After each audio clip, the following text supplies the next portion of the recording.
Hello and welcome to the Amateur International Boxing Association Olympic qualifying event from Asia.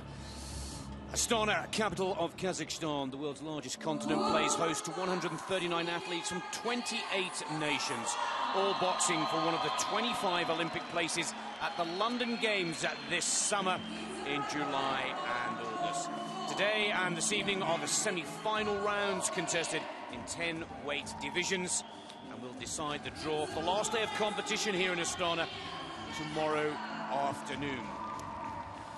Well, over the next 48 hours, we promise to bring some world-class boxing and a chance to see Asia's best and their potential Olympic champions on the road to glory. In our second semi-final session here in Astana, we focus on the fly, light, welter, light heavy and super heavyweight divisions. And the first of the semi-finals in the fly division see in the red corner Pak Yong Choi of North Korea going up against Ilyas Suleimanov of Kazakhstan in the blue corner. Well, for Suleimanov, 22 years of age, a resident and a member of the Astana Boxing Club here, moving up from light fly to flyweight, Asian Championship silver medalist, and is perhaps the favoured of the two. 24-year-old North Korean soldier in the red corner. His national championship title, his most recent award, and that's earned him a spot at these Olympic qualifying competitions. 4 places have been awarded to the flyweight category, which means all of the semi-finals have already qualified for the London Summer Olympics in 2012.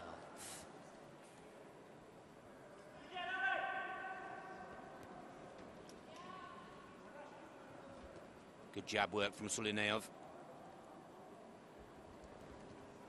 And just working out his reach with that jab, just feathering it out. And there, the big right hand.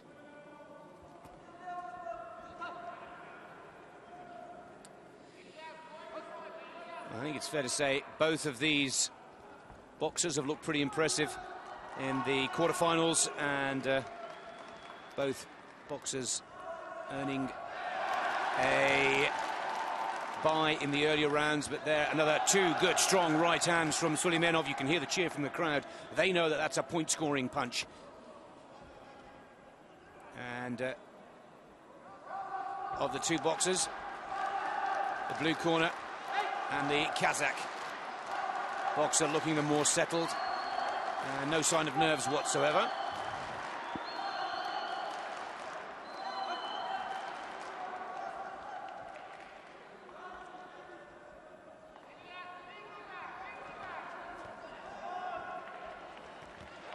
Again, another 1-2 combination from Suleimanov.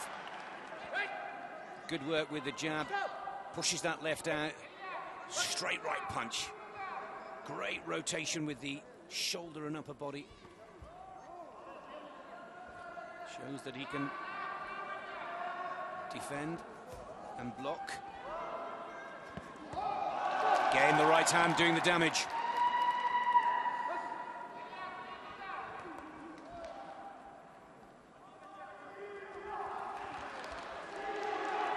Ilyas, confidence building throughout this first round.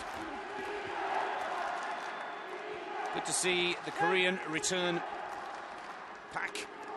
Few counter punches.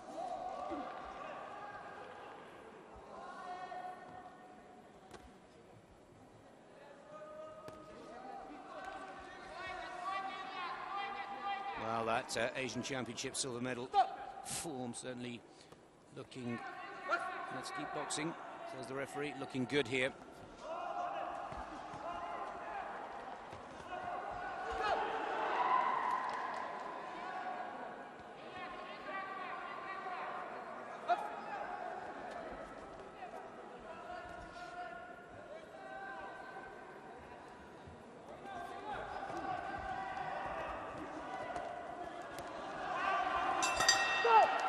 Oh, Blow after the bell there from Suleimanov, but the referee always with the boxers.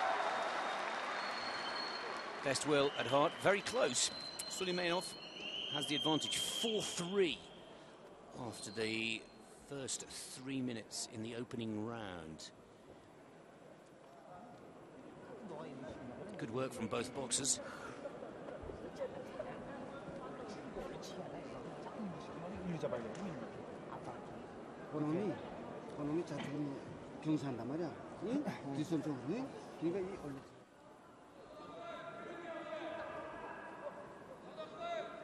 He's got a very accurate, fast right hand. The orthodox boxer from Kazakhstan in the blue. Effective, but maybe not as effective as I'd thought. Just 1 point ahead to the Kazakh boxer in the flyweight 52 kilo category. Now, let's see if the North Korean can raise his game here and try and pull this one back. Head guard off. I don't think that was intentional.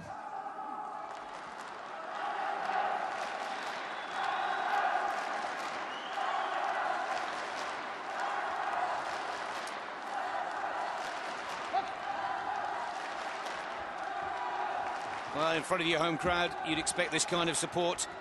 But Suleimanov really looking to up the tempo. Very fast combinations. Leaves himself a little open when he's searching with that left jab.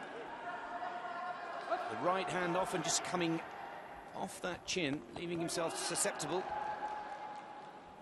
to a counter from Pak.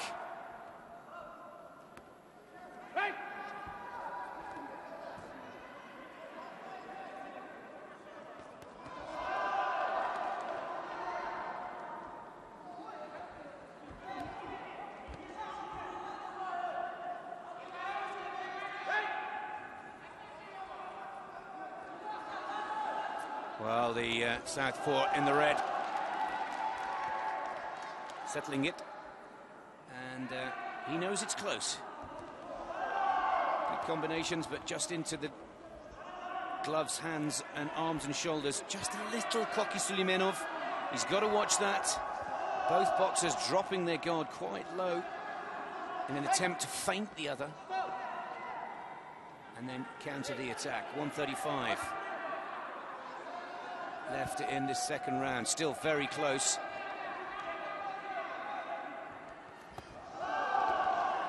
Good body punches from Suleimanov.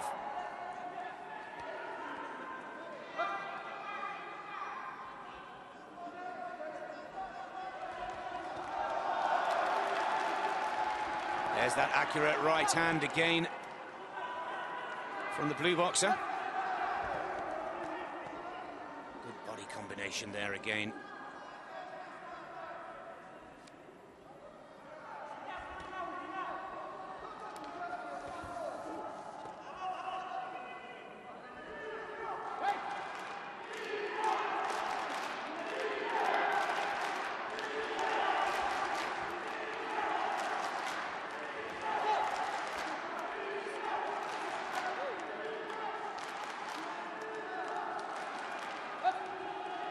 Well, the one and only boxer from North Korea that we'll be seeing this evening, he's already qualified for the Olympics. Great news for North Korea.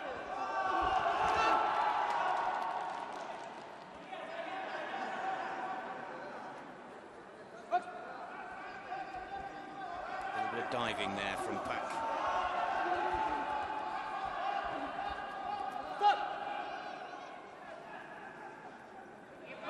Heads up.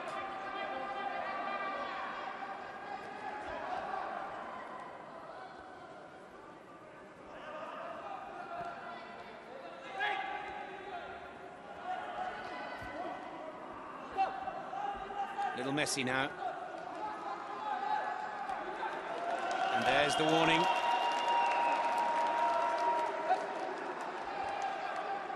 For Pak in the red corner. Oh, real good body combinations there. And that certainly opens up the defence. You hear the cheer from the crowd. And Ilyas Suleymanov's hard work paying dividends there. Comfortably taking that round by 3 and taking the score to 10-6, a 4-point advantage now for Ilyas Suleymanov.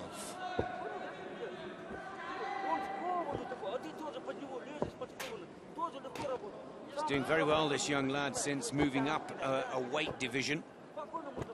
It's not too uncommon in the amateur ranks, but there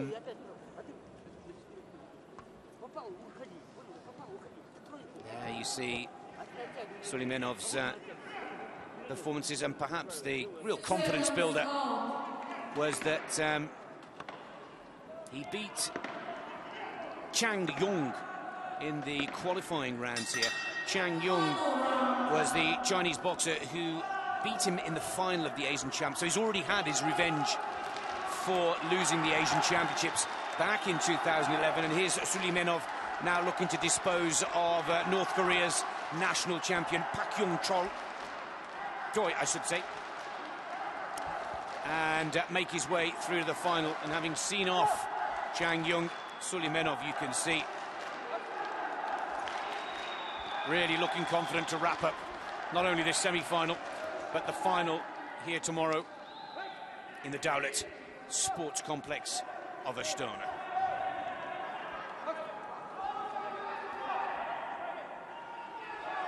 There's that straight left, jab, right combination that has served him so well in rounds 1 and 2. Oh, and again, the jab turns into a hook.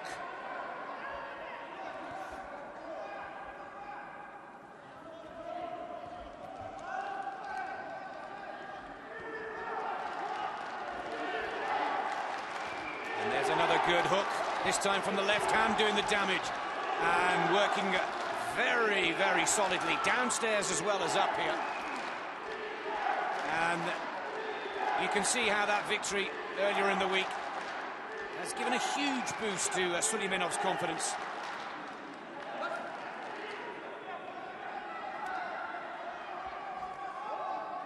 Quick hands, quick with the feet, wonderfully balanced, moves himself out of trouble, and then counters with an electrifying left.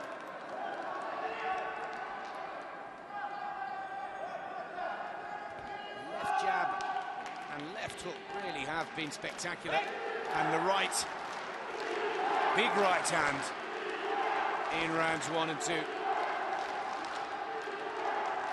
Great performance from the Korean. He's come here to earn himself a spot at the Olympic Games, and he's achieved his primary goal. But he's just been outboxed by Suleymanov here.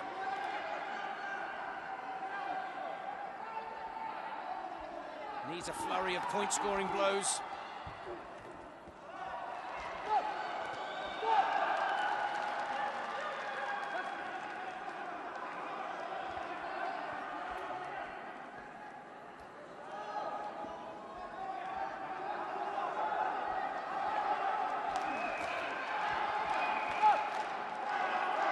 Working the feint so well.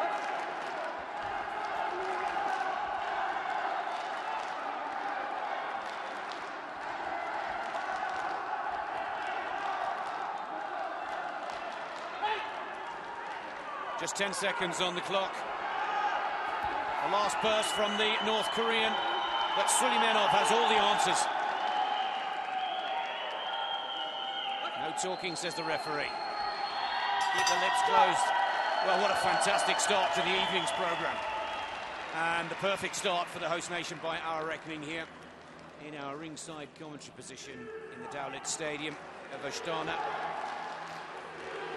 Ilyas Suleymanov.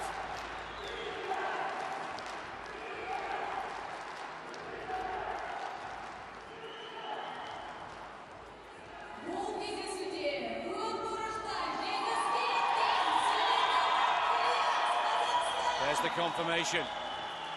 Another one of the Kazakhstan boxers goes through. And Suleymanov, well, in that kind of form will take some stopping in the final, but stay with us here because the second semi-final promises to be equally as exciting. There's the confirmation, 3 straight round wins, 15-8 the final score for Ilyas Suleymanov. Some great skills. Sensational left hook. The 1-2 left-right combinations also very effective. Ilyas Suleymanov goes through to the final of the men's fly division. But let's see who's going to join him. Katsuaki Suza of Japan up against Tugzot Naimbayar of Mongolia.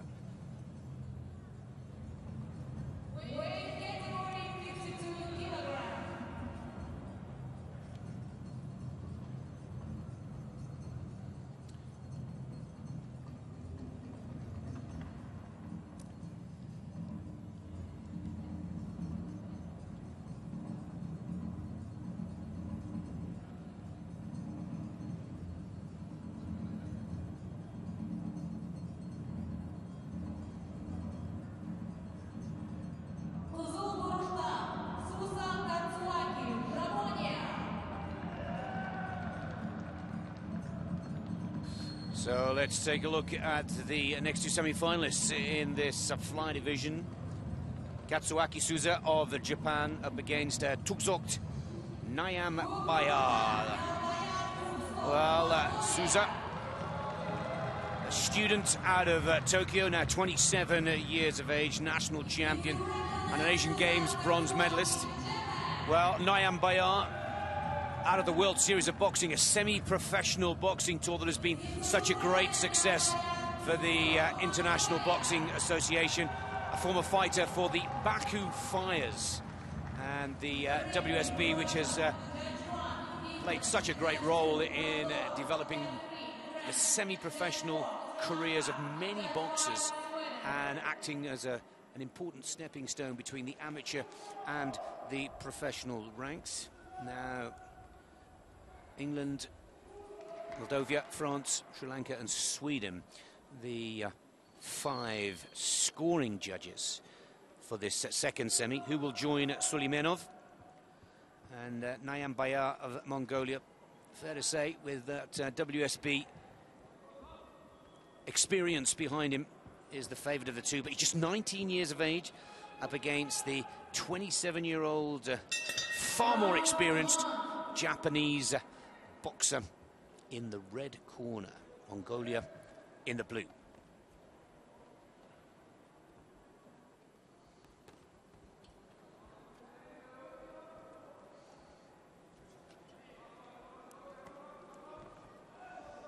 Fast work from the Japanese boxer in red.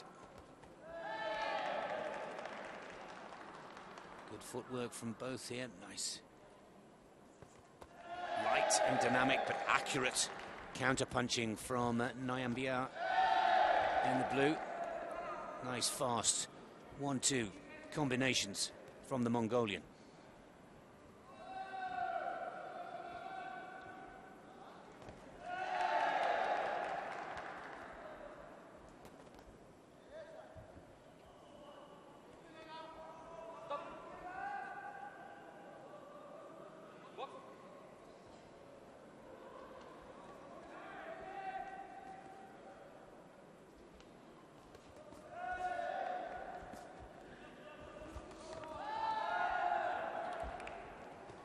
And a combination getting through there for Naimbayar.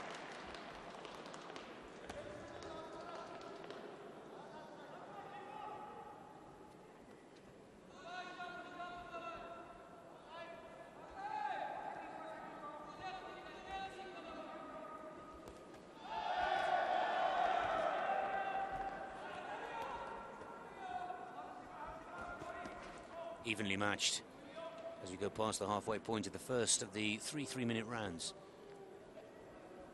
Suasa in the red for Japan, Naimbayar in the blue for Mongolia.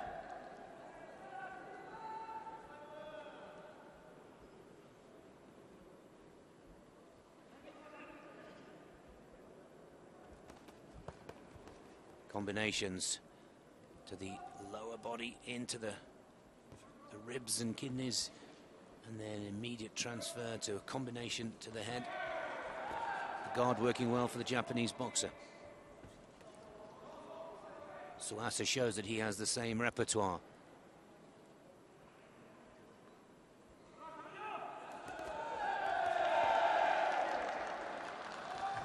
Both boxers exchanging point-scoring combinations there. That jab, just putting the jab out. Suasa, just enough. He's got the reach absolutely right. Not a lot of difference in height and reach from the boxers. Slight advantage, and I say slight, to the Mongolian in blue. There's the end of the first round. And AIBA has the advantage. 4-2 over Sousa of Japan.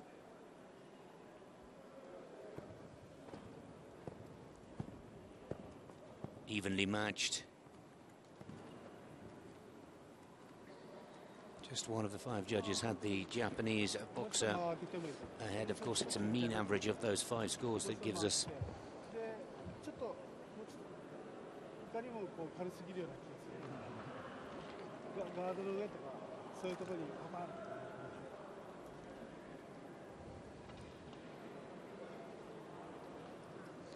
Again, good work with the right hand. Here we see it again with AIBA. That right hand just connecting. Second round. Interesting to see how Katsuaki Suasa of Japan reevaluates the tactical plan here, or sticks with the same.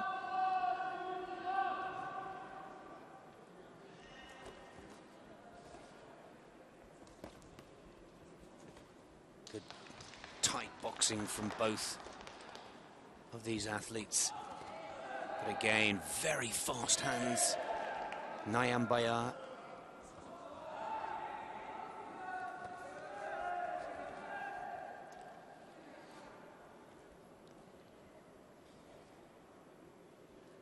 AIBA has scalped some of the big names on his way here.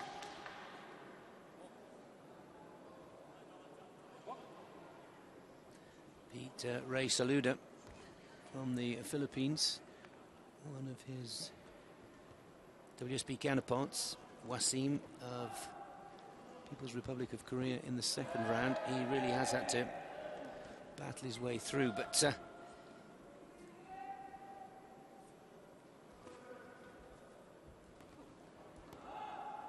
lot of experience on his side here. AIBA, World Championship silver medalist back in 2009. 2010 took the World University Games gold.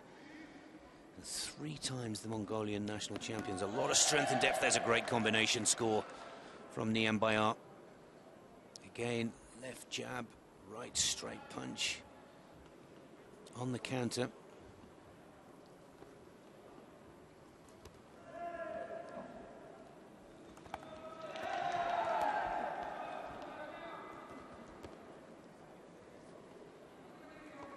And you can see how that work that he's been putting in on the World Series of Boxing has given AIBA a methodical professionalism about his work.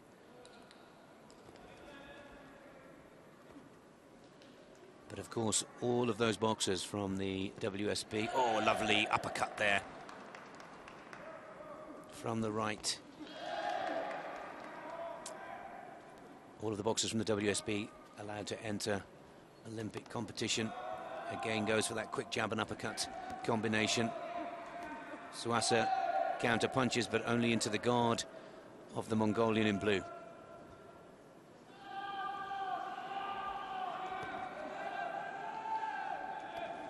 Again through the defense, AIBA, and you can see how those punches are forcing the Japanese boxer back in his line of attack.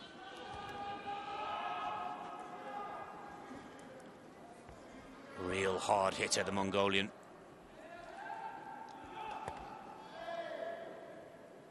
This time switching the jab, right combination to the body.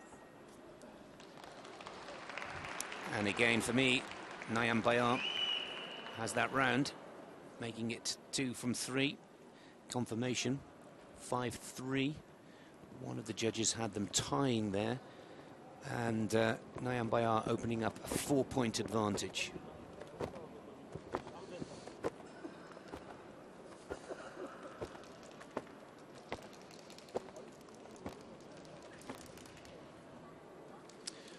Well, it's worthy to note that the team final and the individual championships of the World Series of Boxing, where Nayam Bayar has certainly picked up a lot of these skills and confidence from, will be held in London at the XL Arena. Of course, the venue of all of the Olympic boxing in July and August 2012.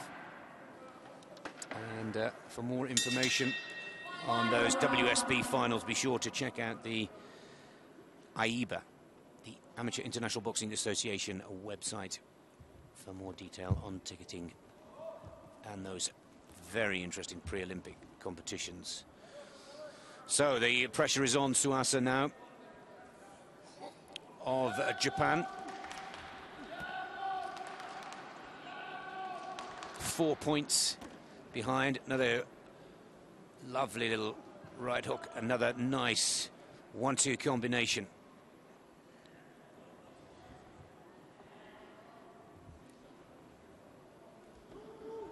Great accuracy from Nayam Bayar, timing.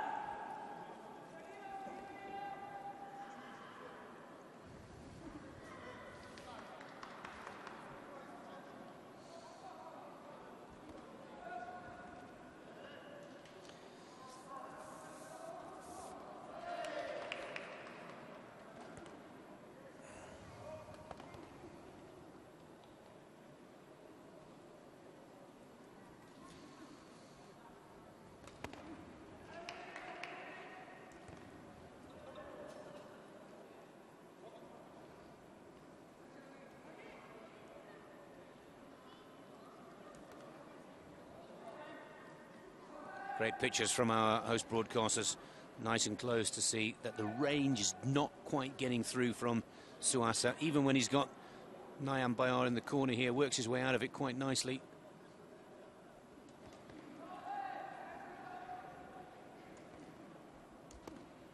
Wonderful combinations here.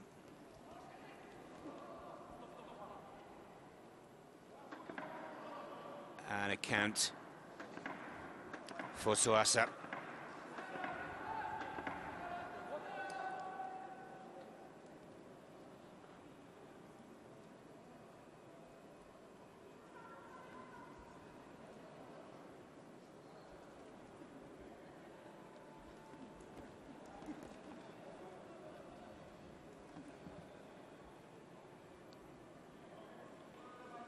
Wonderfully composed on the counter-attack. Suasa is throwing his biggest guns and his best shots, and Nayam Bayar seems to still remain in total control, watching, searching, looking for that opportunity, that space in the guard. Oh, off the ropes, right into the jab of the Mongolian. This has been a textbook performance from the boxer in blue, and so many of the semi-professional skills of the WSB clearly shown here. Almost regimental in its style and approach, every round planned. And tactically, exactly where Nayam Bayar wanted it to be. And very, very interesting to watch. And I have to say, be sure to join us tomorrow afternoon here for the live coverage from these Asian Olympic qualifying competitions. Because to see Nayam Bayar go up against Kazakhstan's Suleimanov will be a very, very exciting bout and final indeed. Here's the confirmation.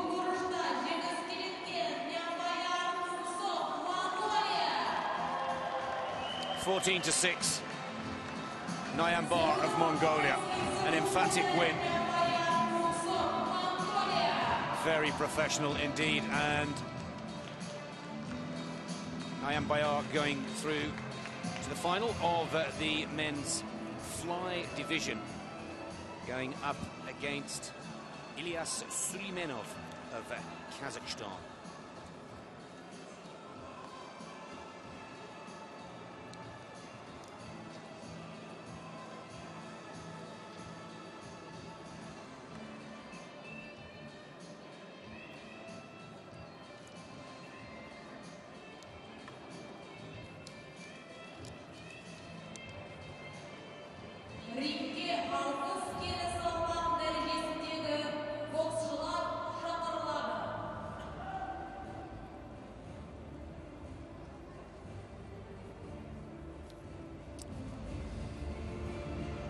Semi-final of the lightweight division. Al-Wali of Iraq going up against Louis of China, the Iraqi boxer in the red corner, and Louis of China in the blue. Two of the oldest and most experienced boxers on show here right now. Very interesting to point out that the last time these two boxers met, at the Asian Games last year, Louis Huang 23-7 against Al-Wali. So a chance for the Iraqi boxer to get revenge, turn the tables, maybe. This young lad, now 33 years of age, from Basra, 4 times national champion in this weight division, dominating in his homeland since 2008. Now for Louis, member of the military police and 2012 Chinese champion, silver medalist from the Asian Games of this year. But as we've pointed out, the last time these two met in that Asian Games tournament, where Louis took the silver, it was in the first round that Al-Wali took a thrashing at 23-7. Germany, Ireland, Latvia, Norway and Vietnam, the 5 judges for this lightweight division semi-final here in Astana.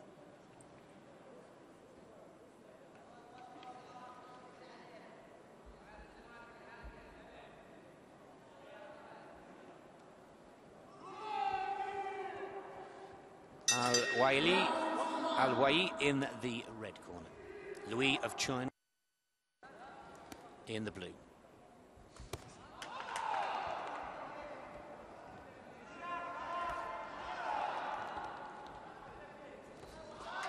Good start for Louis, that jab, and then the right hand.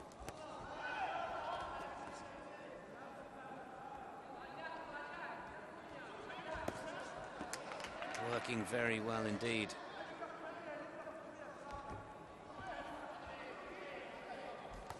Oh, yes.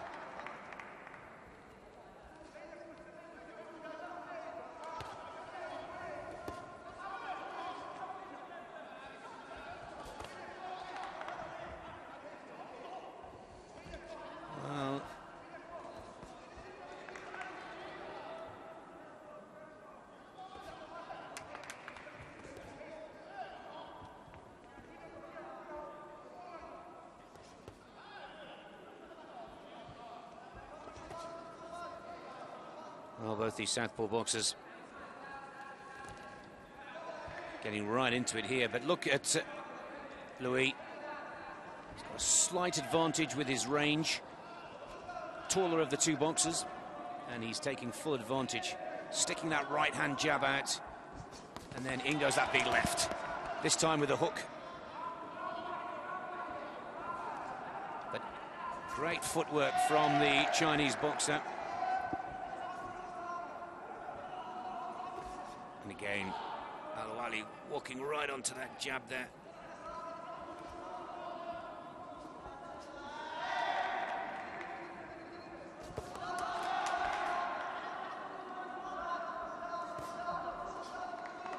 This time the right going to the body for Louis.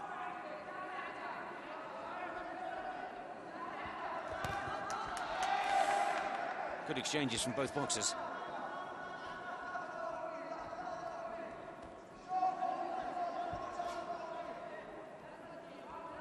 Keeps the hands quite low, the Chinese boxer, which is tempting Al-Wali into the attack.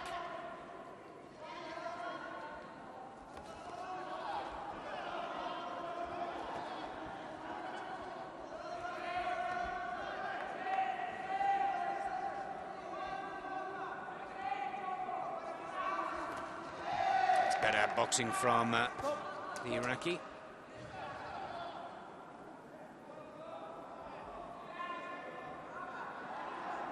Just a slight problem with the laces there for Hui Wang.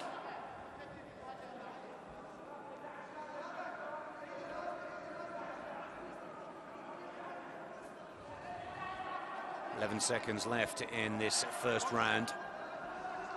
It's been a good start for both, but for me, the boxer in blue, the Chinese competitor Hui Wang, as that's the bell for the first round. And a little tough, but 5-1. Hui Wang opens up a comfortable lead in this first round, pretty much as the form book predicted. Al-Wali.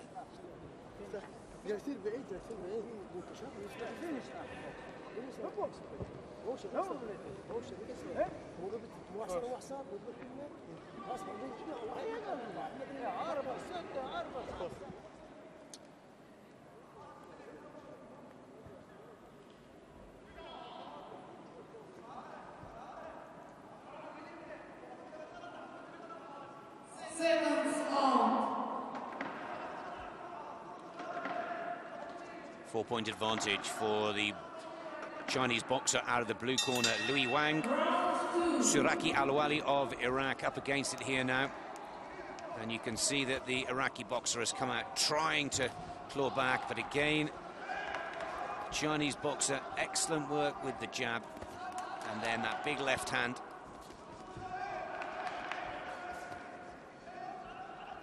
Better start for the Iraqi boxer here. A little more accurate. The Chinese boxer's counter-punch with the jab. Timing is brilliant.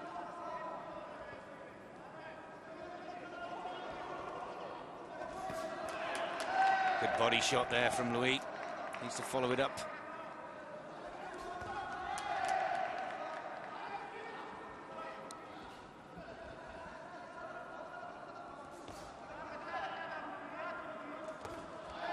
Both boxers with a very high, very fast, electrifying speed in their combinations.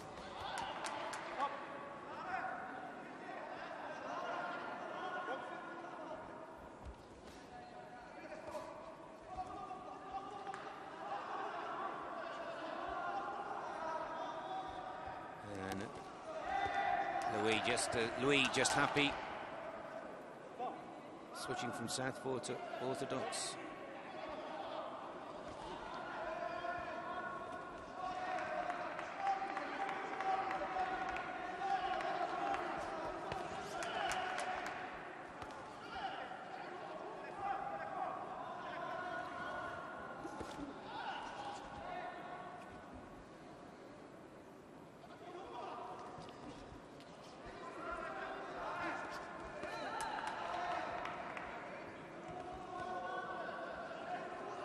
Looking a little tired now, Al-Wali.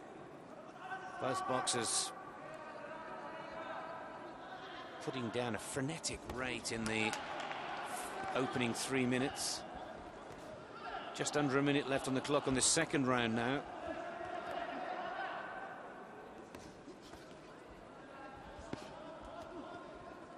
Great footwork again from the Chinese boxer in blue. Again, weaving his way around. Wonderful balanced footwork to keep away from those punches. And again, left hand so fast with that hook. Right into the ribs of Al-Wali. Well, the pace may have slowed down a little, but the accuracy has not. And Louis again finds his reach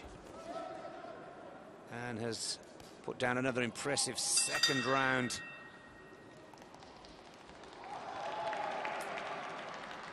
(6-2) that round. The score for Louis, 11-3, and this is looking like a repeat performance of the last time these two boxers met.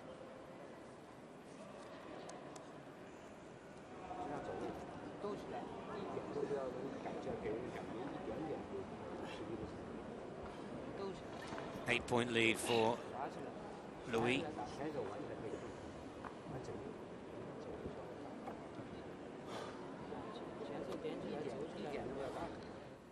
There's that left hand again, the left hook so effective. There it goes again. And another. Those are where the points have been scored.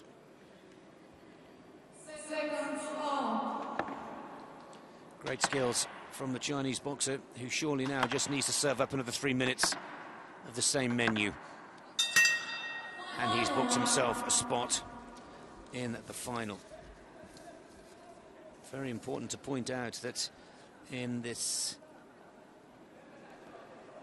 lightweight division, there's only one Olympic place up for grabs. Of course, that's the winner of the final who will take it. And Louis, who is now 30 years of age, possibly sees London 2012 as his last chance for Olympic glory.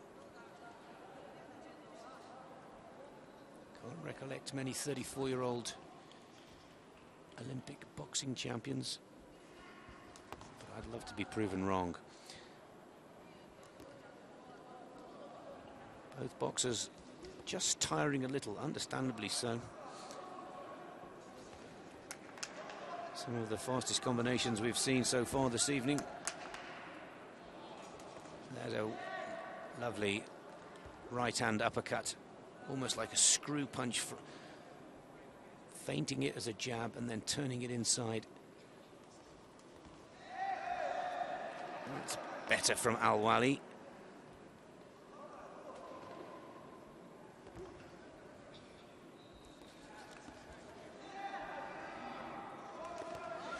Oh, and finally Al-Wali puts in a really nice 1-2 combination to score, and another. But coming into this third and final round, 8 points adrift. Is it all in vain? A little bit of a low body punch there.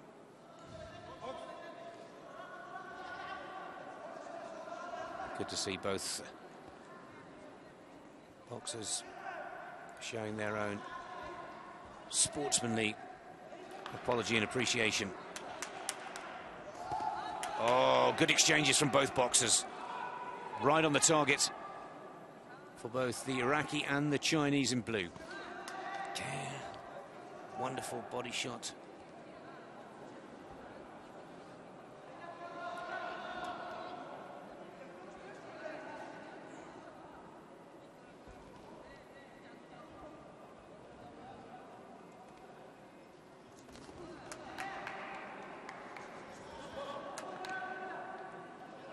Watch the low blows again. Picks off another nice jab. Well, there may be 20 seconds on the clock, but these athletes are still giving 100% here. Great work from both these competitors. But Louis, using his range, using his speed, and the Chinese southpaw, putting in a magnificent display here. Came in as the more confident of the two, having secured victory against the Iraqi in the Asian Games last year, and surely has done enough to book himself a spot in the final of this Olympic qualifier for 2012. And this light division, only the winner of tomorrow's final will head to the London 2012 Games.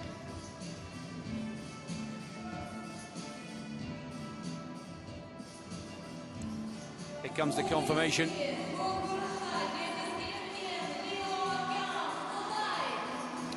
There we see 18 points to 6.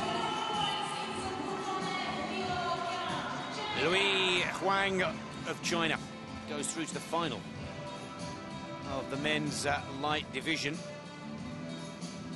And it'll be very interesting to see which of the next two boxers joins Lui in that final tomorrow afternoon. Two very impressive fighters in the next round.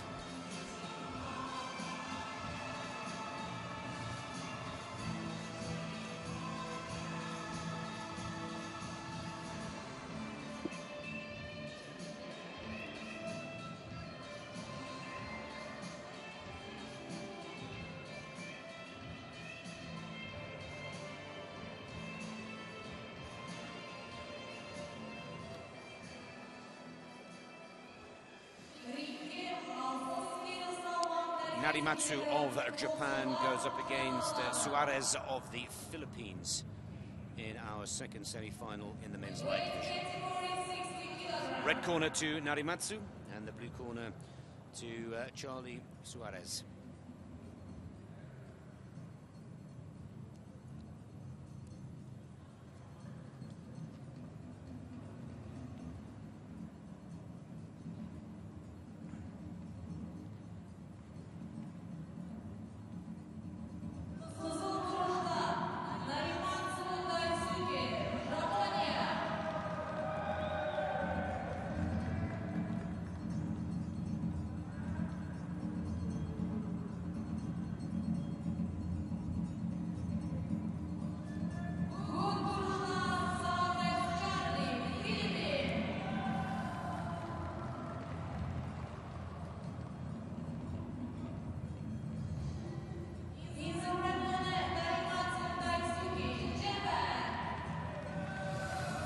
So Charlie Suarez out of the Venkis Mumbai fighters of the World Series of Boxing.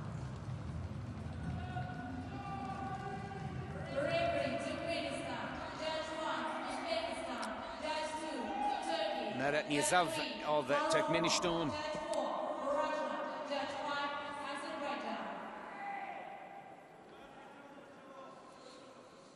Uzbekistan, Turkey. Mauritius, Russia and France, the 5 judges for us.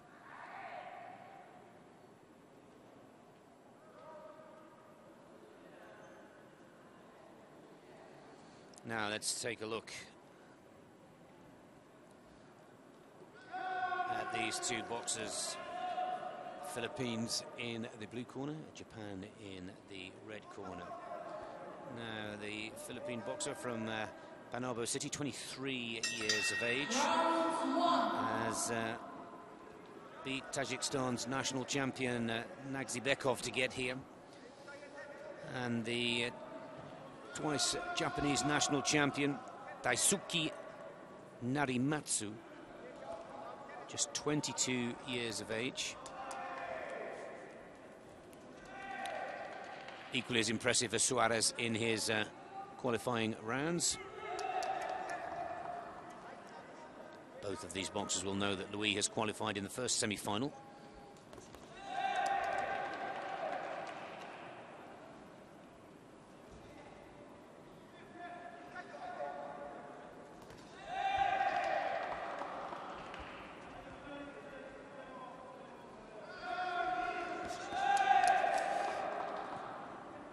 Good combination there from the Japanese boxer.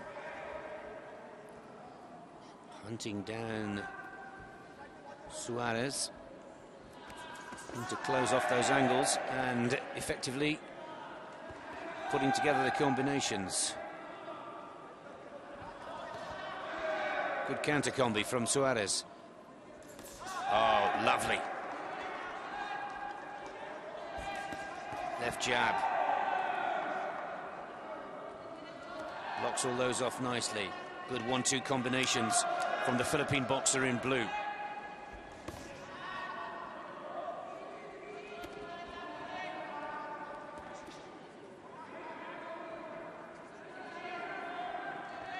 Slightly taller, longer reach boxer, Narimatsu.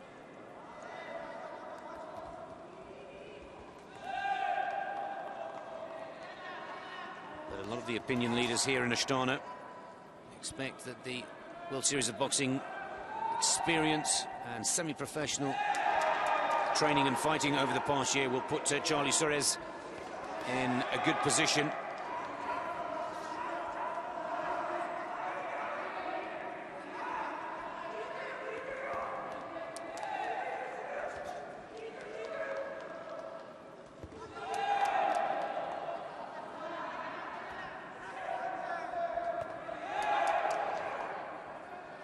Just watch the level of that blow. Is almost too low a blow.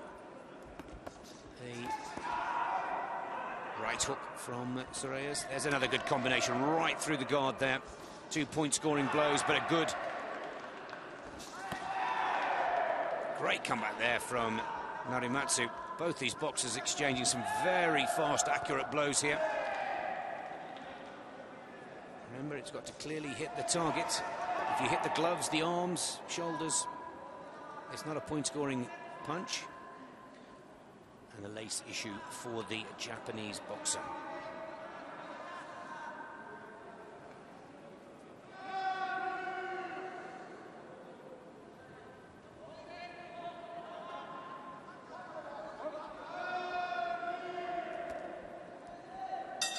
There's the end of the first round. Well, the Philippine in the blue, just the advantage for my calculation. Charlie Suarez. And the judges have him just 1 point clear of Daisuke Narimatsu. But very close indeed. Narimatsu working well to keep the orthodox boxer from the Philippines within his long reach. And there you can see the corner coach telling him to use that reach. Keep him at bay. Don't get in too close. And there you see some of the strong, accurate punches from Charlie Suarez. Second round. Narimatsu needs to pick it up here now. But again, winning that first round seems to give him that little bit of extra confidence to the Filipino boxer. And he comes in. Oh, look at this now. 1-2 combination to the body. First the jab, then the hook. Great start for both boxers.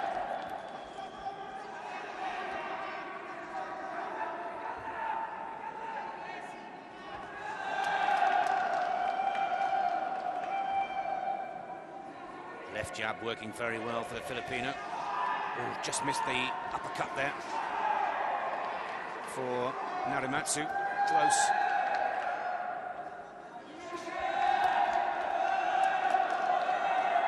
Body combination, uppercut to the chin. Effective for Suarez.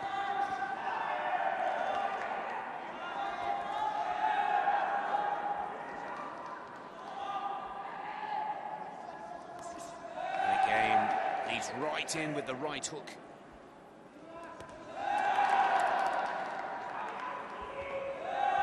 These are good point-scoring punches from Charlie Suarez.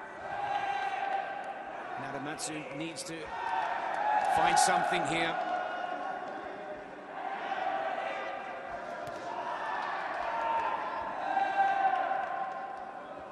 And Suarez also defending very well. That guard closing up around the head and face. Equally as fast as the punches that he can throw. There's another right through the middle for Narimatsu.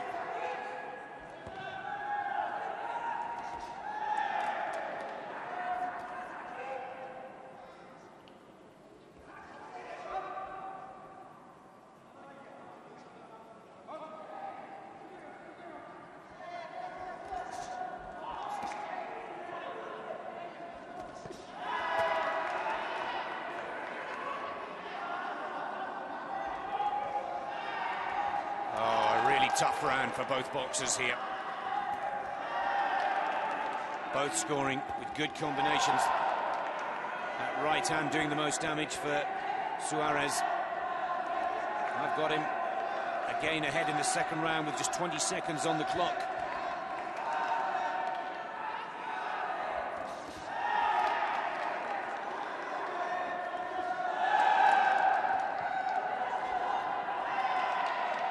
Again, great work with the jab.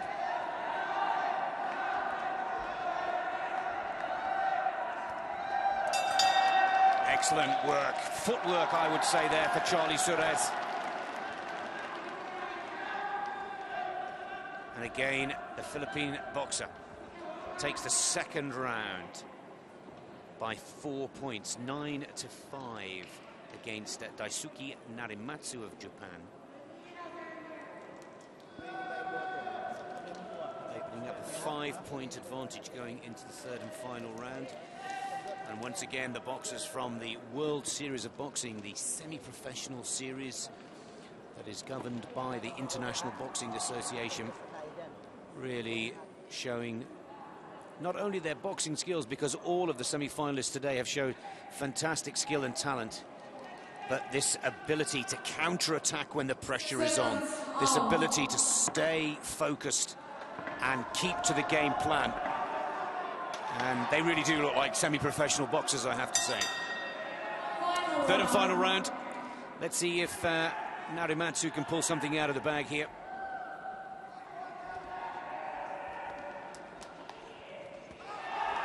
Again, fast to cover up and defend himself. On the ropes, letting Narimatsu open himself up to start the combination, and then the counter-attack from Charlie Suarez is brutally accurate. There again, good work. Straight in with the right hand.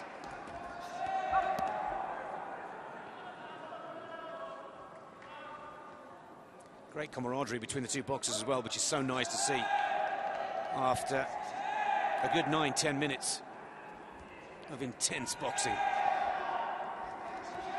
Another fantastic right hand. Oh, and look at that. What a combination with the two uppercuts and the screw punch with the left. Again. And that's it now. Narimatsu is starting to take every punch in the point-scoring zone, I'm afraid.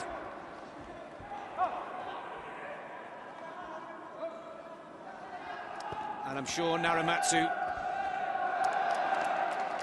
is only happy to see this go 3 rounds and no more. Oh, Charlie Suarez will have to deal with another tall, rangy boxer. This time from China, not from Japan, in the shape of Lui Huang in the final, because with just a minute left on the clock, this is now starting to look like a demonstration for Charlie Suarez. Such power towards the end of the challenge. Looks that so much more stronger. Oh, look at that, a brutal uppercut there with the right.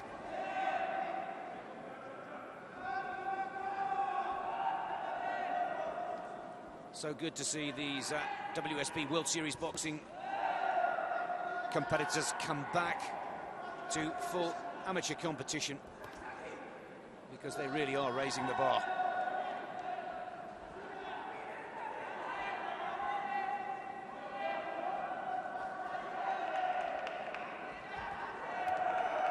"25 seconds to go.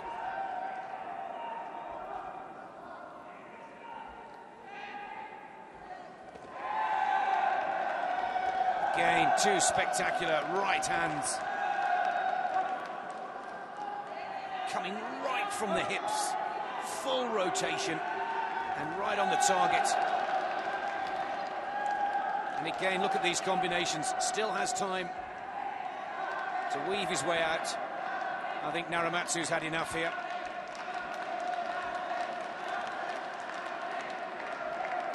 You can hear the crowd scream, "Charlie, Charlie, it's all over."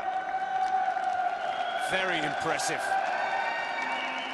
Well, all I can say is make sure you join us for the final of the lightweight division, because Suarez going up against Louis of China will be a sensational finale to this weight division. But once again, the WSB boxers looking that little bit stronger, that little bit more focused, and very powerful indeed, this Filipino boxer.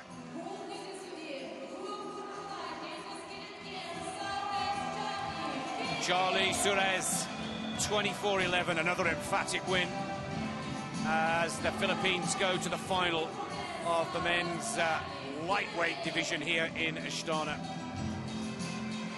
Great stuff here in Kazakhstan.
Welterweight semi-finals next up here in the Dowlet Sports Complex of Astana, Kazakhstan. 3 Olympic places up for grabs in this welterweight decision. Tufshinbat AIBA of Mongolia goes up against Kim Yong-hwan from Korea.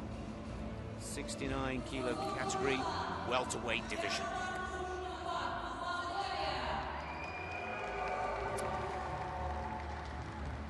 Bronze medalist in the recent Asian Championships and twice national champion. AIBA of Mongolia, 25 years of age, out of Ulaanbaatar. Boxing in the red corner, of course.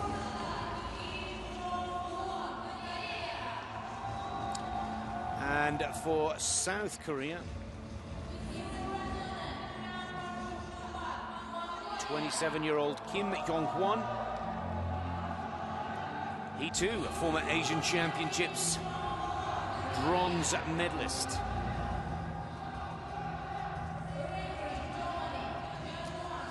Now, AIBA, who had a bye through the first 2 rounds, and then in the quarterfinals, the referee stopped the contest in the 3rd round up against Abbas of the North Korea. Second Korean that he faces here. For Kim Yong-hwan, he beat Mamad Yanov of Uzbekistan to earn his spot in the semis in the quarterfinals, 15-12.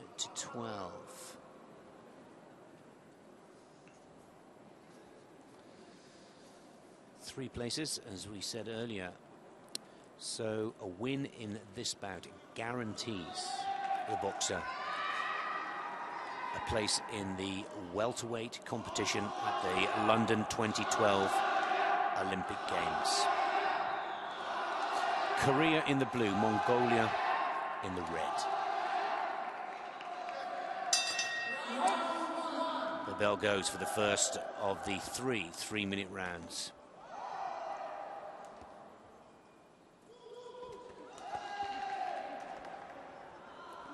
Well, 2 typical styles. Kim, the Korean, very fast hands, immediately wanting to get on with the business. The Mongolian, nice and tight with the guard, looking to find his range, size his opponent, and put in the combinations.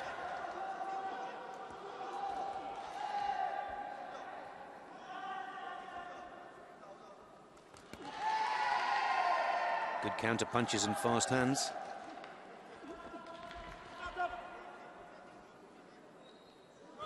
From Kim, good start for the Korean.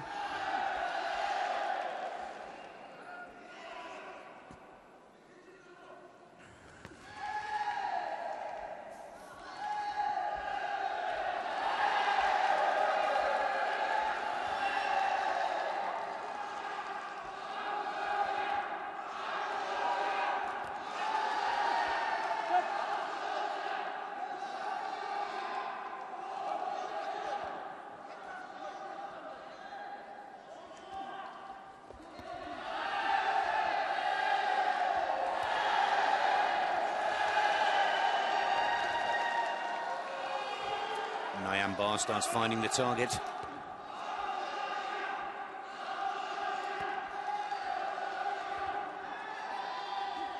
Oh, good solid boxing from AIBA, and again, two point-scoring right hands. And you can sense that AIBA's got a bit of a big right here. Heavy hitting, hard-hitting puncher, the Mongolian.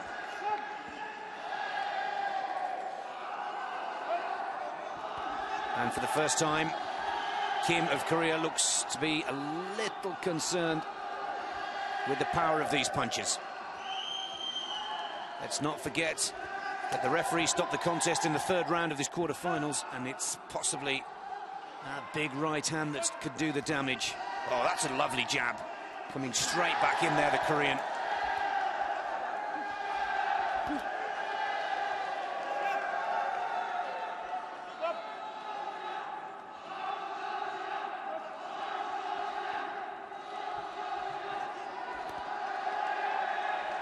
Oh, and again, good combinations. AIBA equally as effective in the lower region.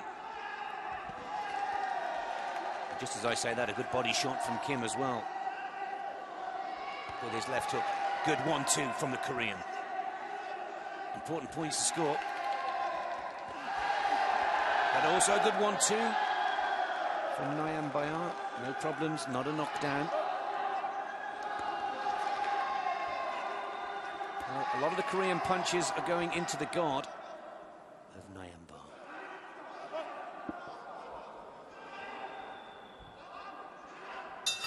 There's the end of the first round, and what a good round it was to start this competition. But after that onslaught in the mid part of the first 3 minutes,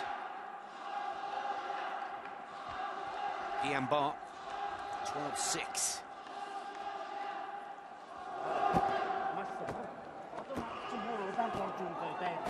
He's got a big right hand, this young lad. And after such a promising start from Kim Yong-won of Korea.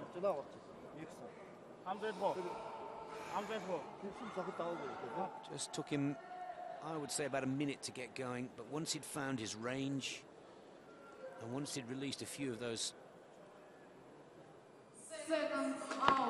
right, straight punch, amazing leverage from the hips to make that right punch really work.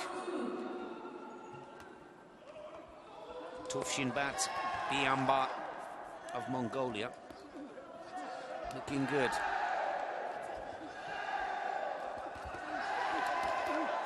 Wow, look at this, Kim. Credit where it's due. Everything he can possibly find in his repertoire to try and claw back some of those points. Not easy to come out for the second round trailing by 6. There's that big right hand again, almost going right through the guard of Kim AIBA.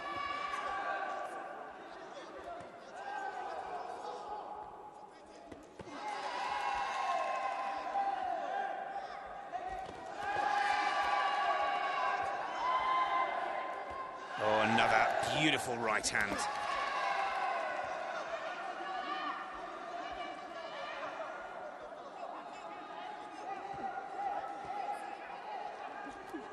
Well,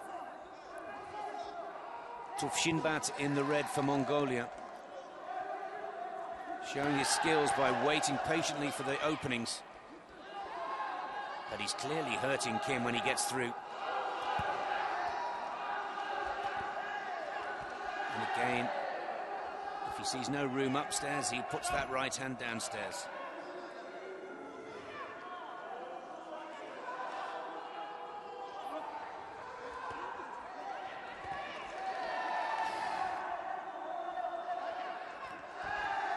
And again, you clearly see the head being knocked back through the point of contact, and the judges will clearly see that as the score button to be pressed.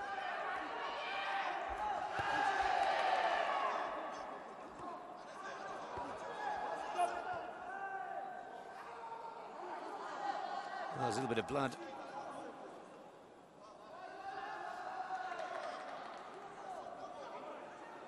And a little bit of a blooded nose from Tufshinbat.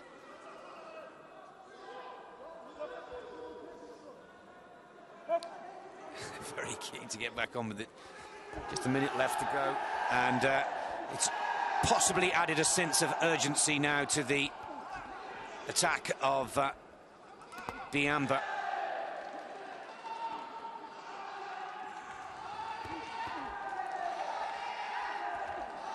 Well, both boxers striking the target. Good right hand again from the Mongolian. Good uppercut there as well from Kim.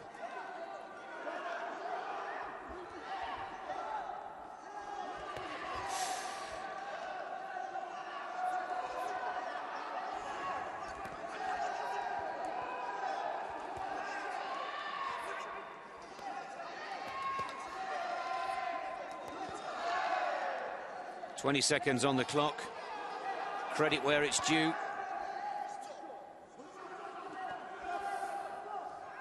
Kim Yong-won of Korea, trailing by 6 after the first round, has given everything he possibly can in the second to try and keep his hopes alive.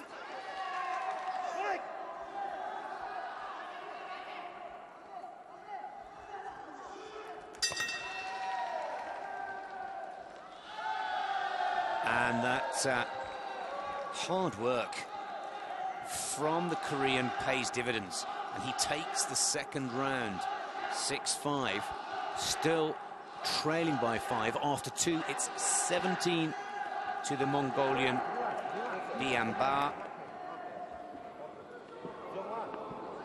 12 to the Korean Kim. 5 points here.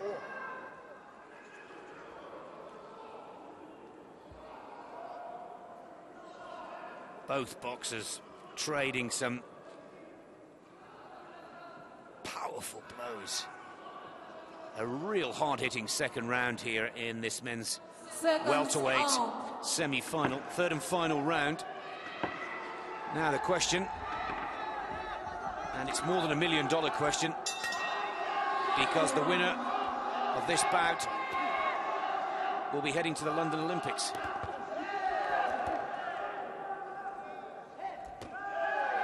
AIBA started off so well. Kim bloodying the nose of the Mongolian for Korea in the second, but needs to find 5 points plus on the Mongolian if he's to take the win. And oh my word,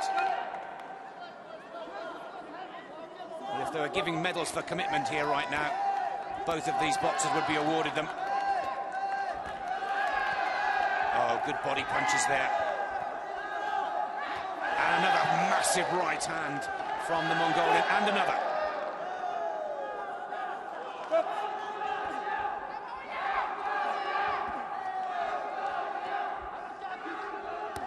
AIBA just needs to unleash a few more of those to be sure. As if on cue. Look at this now. The count. 4 punches of massive power, and that combination surely has sealed it now for the Mongolian.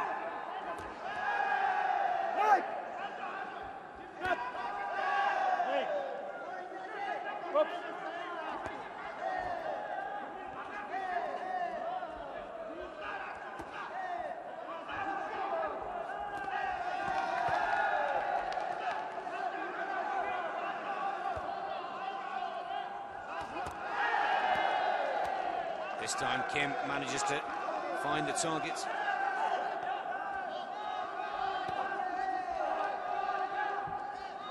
Oh, another right hand hits the target twice, and with a minute to go, this tempo, this pace is suiting the Mongolian, and the boxer in red again, both of them looking a little tired, and you can fully understand why if you followed this one from start to what is looking like a bloody finish. Blood coming from the nose of the Mongolian boxer, a cut to the cheekbone of Kim for Korea.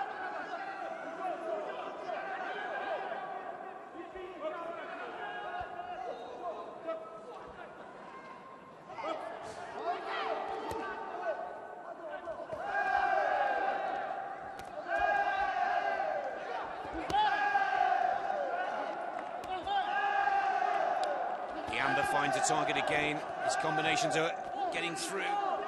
Tiredness is kicking in now for the Korean, and the hands are starting to drop, and again you see that right hand, and again it goes through the guard. Surely that's enough. Well, what a big hitter Tufshinbat AIBA of Mongolia really is. I think that's fair to say. Quite a brutal semi-final, but the Mongolian camp have already begun to celebrate.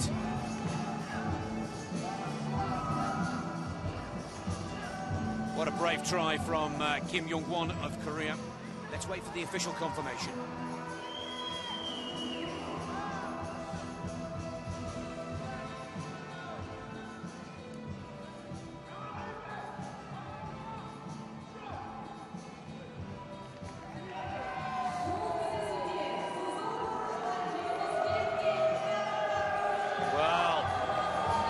What a day to remember for Tufshinbat AIBA of Mongolia. The 25-year-old has just earned himself a place at the Summer Olympic Games. I'm sure if you're watching these pictures in Mongolia right now, you're on your feet, you're cheering. This young lad has done a spectacular job. 29-17, a massive point-scoring competition. A clear indication on the amount of commitment, effort, and hard-hitting rounds that were demonstrated in the first of the semi-finals. But look at this devastating right from AIBA. Truly quite spectacular.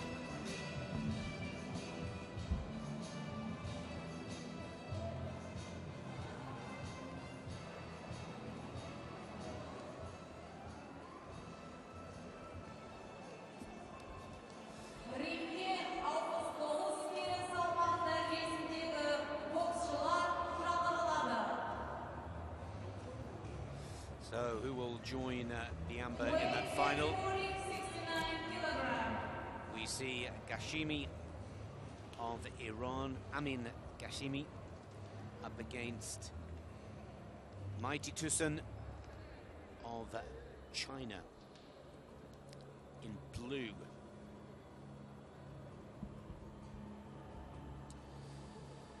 Well, the form book tells us that the Chinese boxer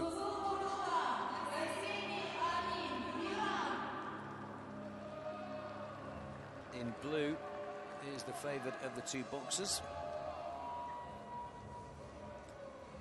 But there is Ghasemi from Iran, 2012 national champion, 26 years of age. And from China, boxing out of the blue corner, Mighty Tusun Kyong, 24-year-old from Western China. Won the test event in London last year in this weight division. Also the Asian champion and an Olympian at the Beijing Games in 2008. The Chinese boxer, by far the more experienced of the two in the blue corner.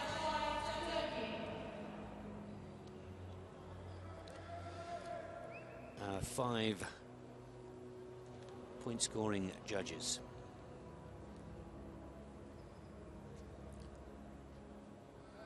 Big test this now for Kashimi. It's fair to say that the Iranian has had very close quarterfinals and qualification rounds in this competition. And as for the Chinese boxer, comfortably coming through the quarterfinals.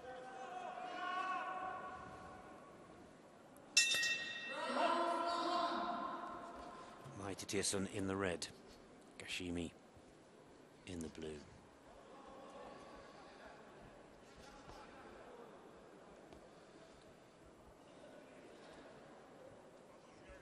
Kashimi in the red, I should say.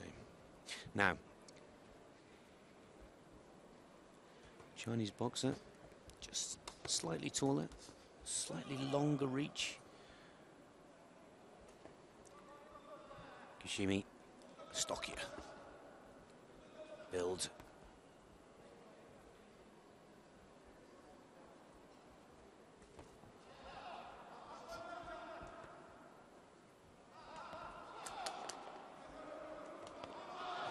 Good 1-2 from Mighty Tierson.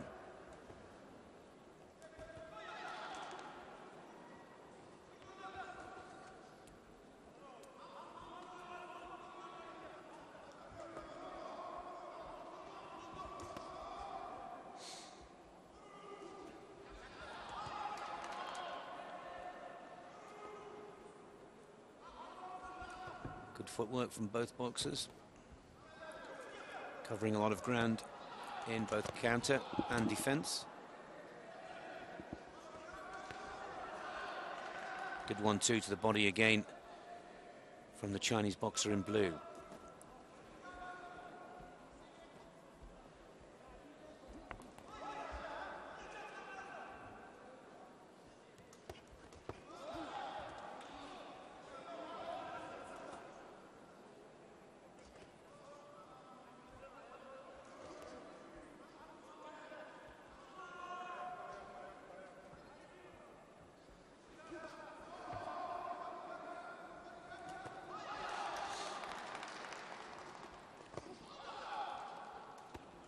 Under a minute to go now.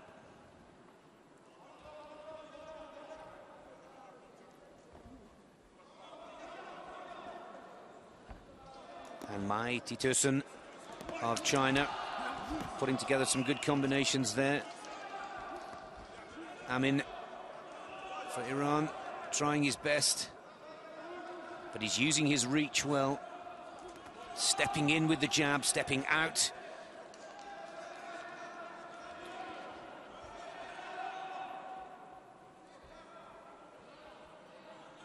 Not afraid to switch stances either, the Chinese boxer. That's better from the Iranian.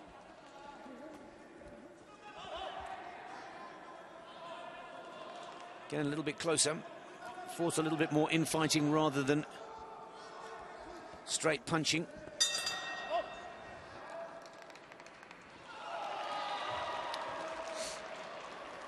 Chinese boxer with the advantage after the first round. The confirmation on the screen, that's our stadium screen on the top of your television or computer pictures. And here our graphic confirms that Mighty Tierson, 5-2, 3-point advantage in the first of the 3 rounds.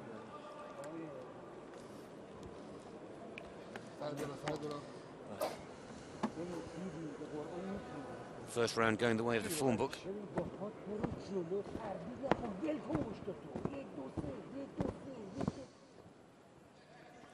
And here the slow-mo replays show that Amin Ghasemi from Iran far more effective when the boxing is close up. Infighting is the way he's going to get those points back. Trailing by 3. Second round. China against Iran in the second semi-final of the men's welterweight division. The Amber of Mongolia comfortably going through in the first half of the draw. It's a little more like it from Gassemi. Good counter punches though, and mixing them up nicely. 1-2 combinations to the head and the body. Good jab, straight punching. And unfortunately for the Iranian, they're getting through his guard as well.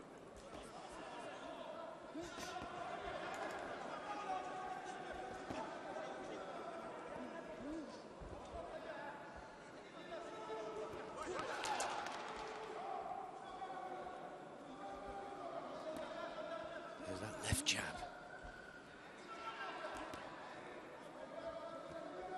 One-two combination, straight punches, as effective in the second round as they were in the first for the Chinese boxer.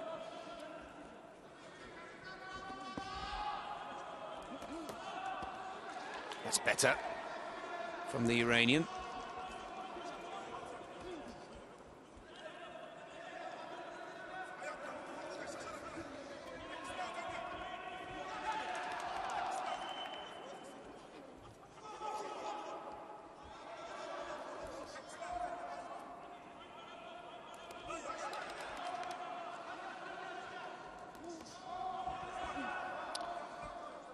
Well, good combination work from Gassemi in red, but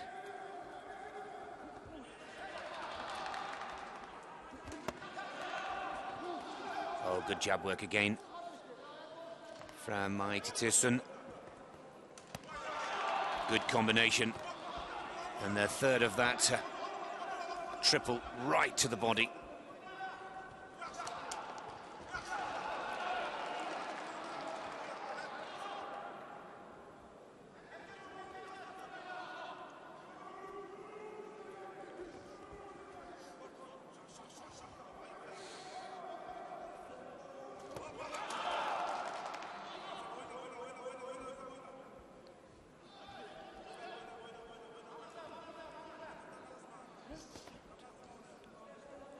Well, 25 seconds to go in the second round. And the Chinese boxer, again for me, seems to have done enough. A better round for Gassemi of Iran. But again, you see effective jab work, taking full advantage of that longer reach. And he's been very effective, maybe not as spectacular with that left hand as some we've seen before. It's putting those points on the board. And a comfortable victory in that second round. 9-1 to Mai Titusun of China. 14 points to 3. So with 11-point advantage going into the third and final round, all bar a massive upset here in the Dowlett Sports Complex of Astana, Kazakhstan. The Chinese boxer should go through to the final to meet AIBA of Mongolia.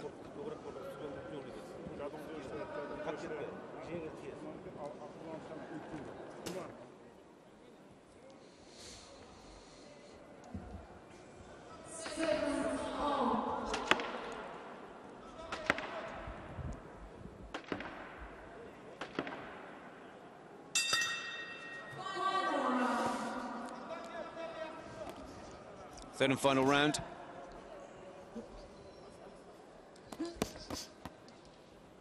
Trailing by 11 points, the Iranian boxer in red, Gassemi. Oh, magnificent combination there. And another combination. Earns himself a count for his opponent after 4 beautiful shots. Started off with a straight 1-2. Then a magnificent uppercut that rocked the foundations of the Iranian champion.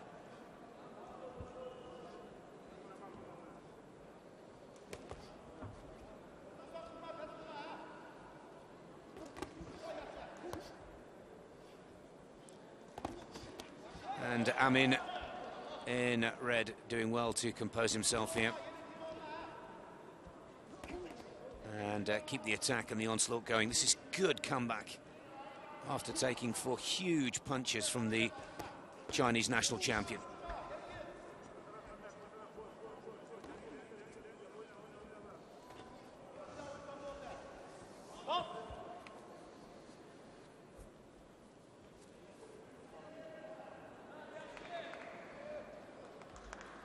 and quite a serious blooded nose. That's from the earlier combination. And quite a pensive look from Gassemi. Not quite sure the referee was going to stop the contest there. Oh, what a fantastic uppercut again with that right hand. Oh, and there it was, same shot.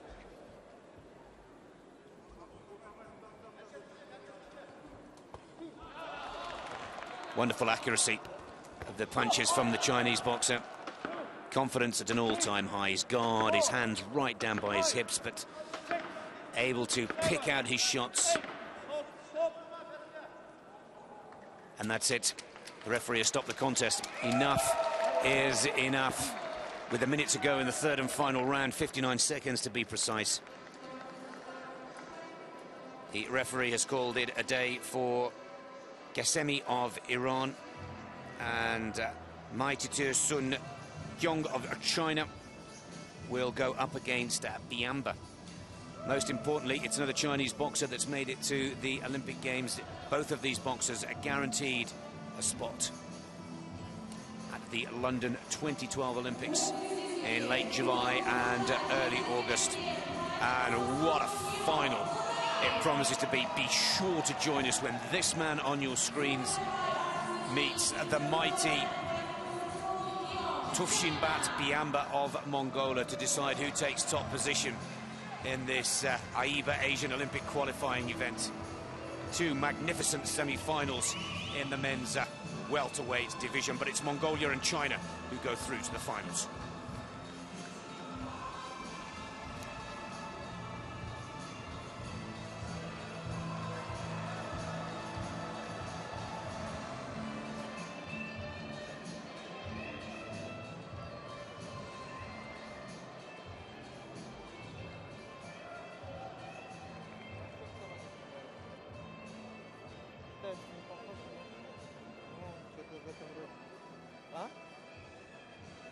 қазақша да сөйлейме ұйғыр шығар походу да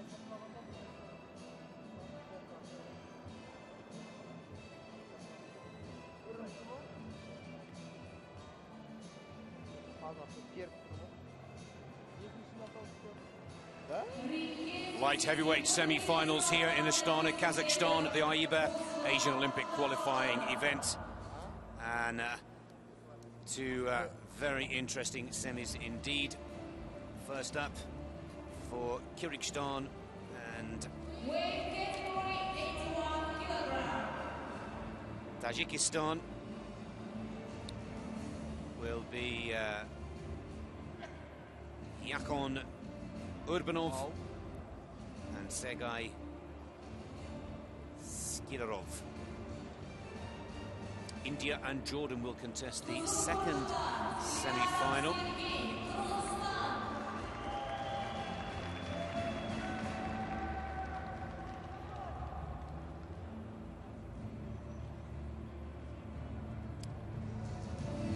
The Kyrgyzstan boxer, 25 years of age, former European junior champion and national champion of Kyrgyzstan.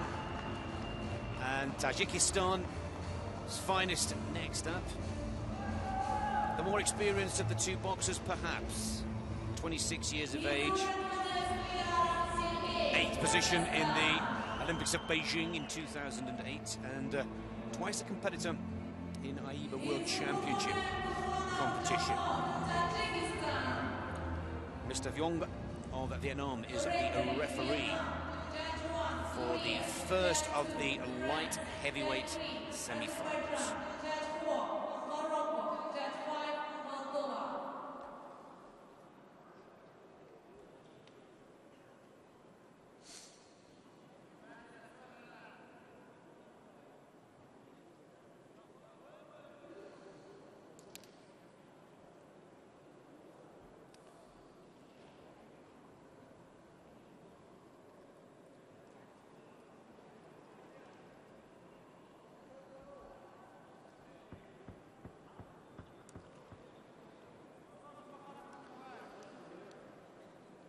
Both of these boxers have looked very impressive and confident in their quarterfinals and preliminary round matches.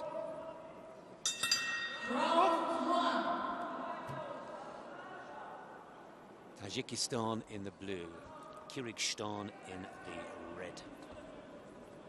Urbanov against Skilarov.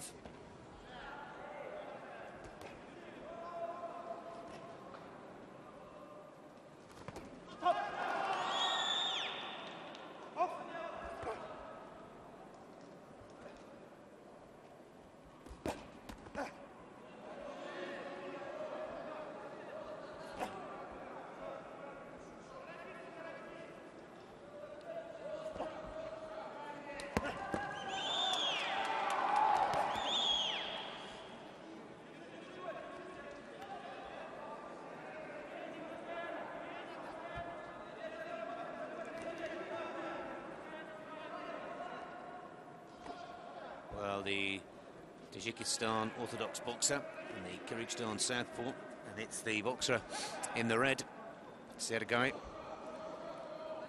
looking to get on with business as early as possible.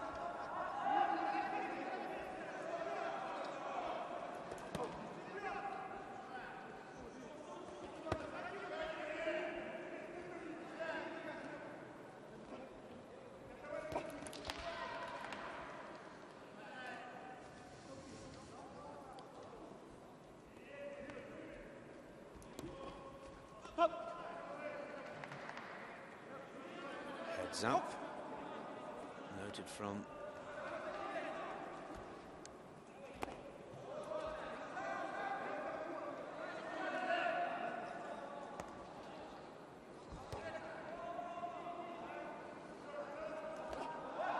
that's a good jab from Sergei Skirov of Kyrgyzstan in the red. Oh, but there the hook works nicely in return for Urbanov.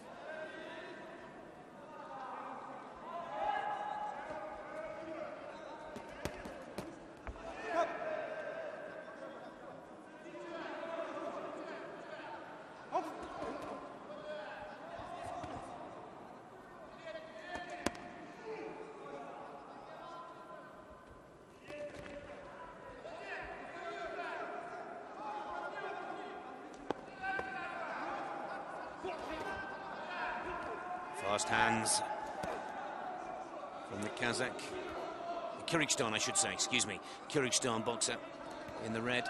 Uppercut working nicely there.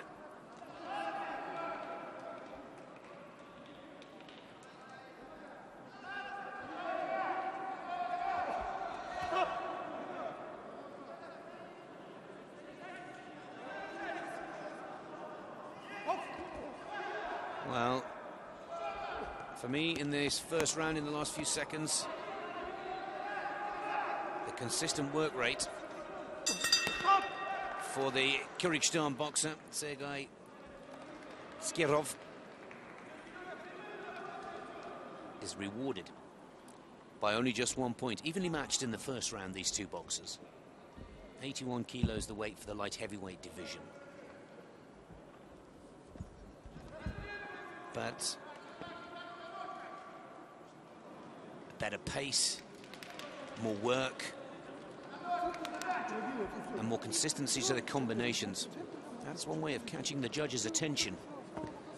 Rather for Urbanov of Tajikistan in the blue corner, more selective with his combinations. But one senses that this is by far a guarantee for the red corner or the blue. Round 2. Skilarov has the advantage.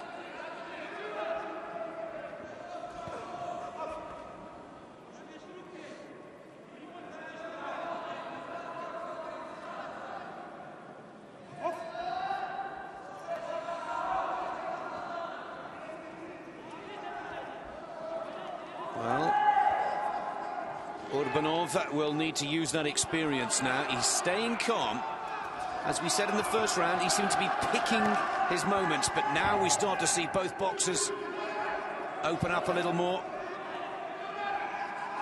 Look for more combinations. A greater variety of punches.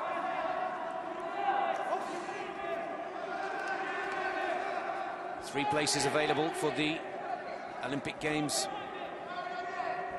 in this weight division also. The winner of this bout guaranteed a spot in London this summer.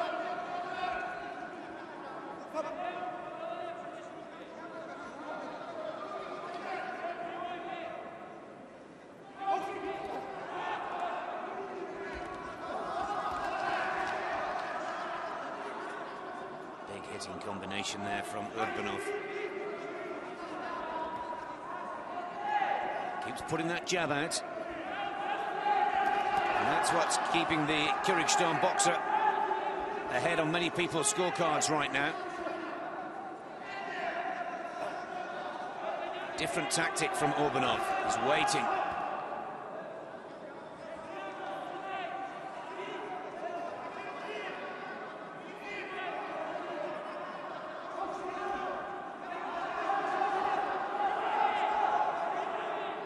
You can hear so many of the ringside teams screaming box, box, box, because that's what's keeping the Kyrgyzstan 25-year-old ahead. Warning for Skirov.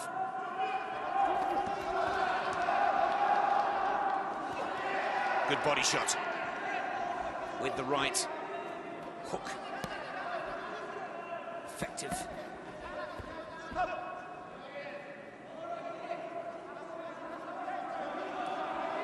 Watch the holding, the referee tells the red boxer. There again, putting the jab out. Under a minute to go in this second round. And Urbanov needs to start turning this his way.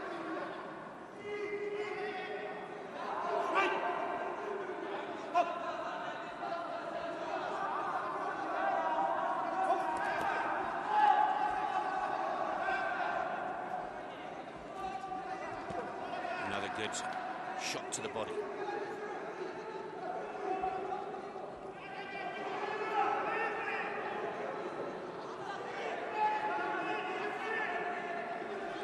Referee needs to stop this.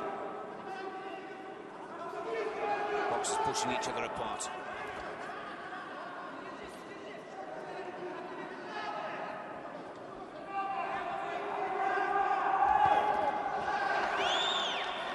Combination again from the Kyrgyzstan boxer.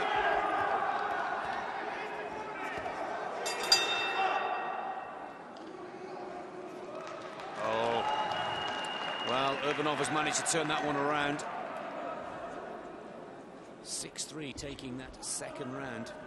That's very close indeed from a scoring perspective. And Urbanov now goes 2 points clear, 8-6.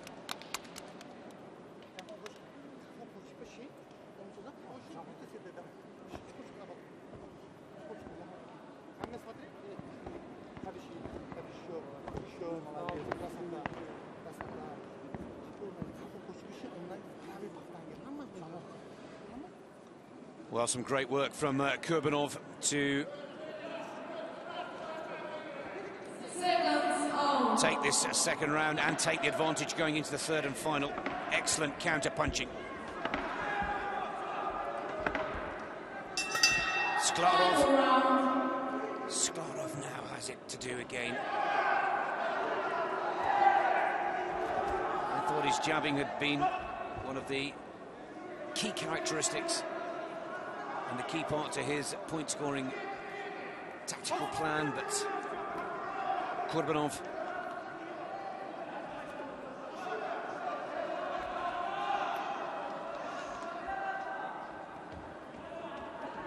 now looking a lot more confident after claiming that second round. Doesn't need to get too cocky or carried away here.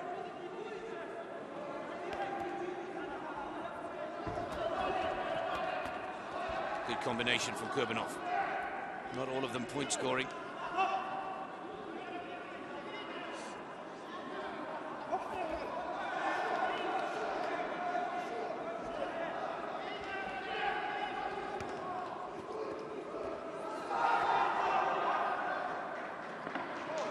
Oh, and a standing count for Sklarov. And that really does put the pressure now on the Kyrgyzstan boxer in red. And look how that has given Kurbanov just that little bit of extra confidence to try and wrap up this bout in the third round.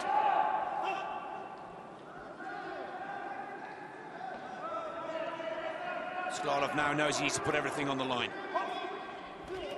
Remember, this is for a place at the Olympic Games of 2012, the winner of this bout, and also a place in our final tomorrow.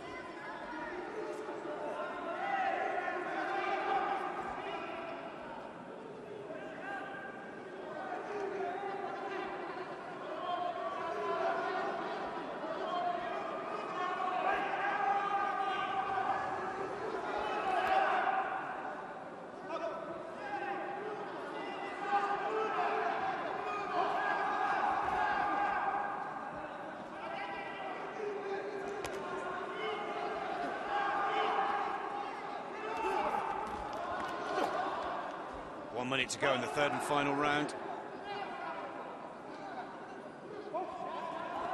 And Sklarov with a standing count.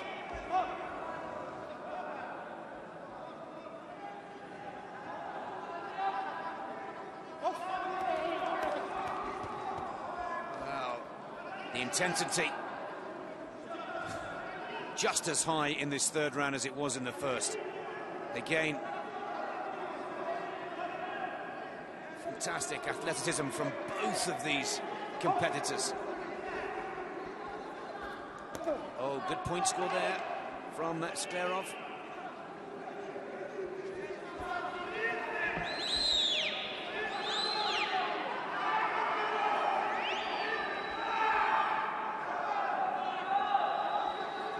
Kurbanov can afford no more errors. Again, Sklarov hitting the target with his jab. This has got to be one of the closest matches we've seen all evening. Another good right hand.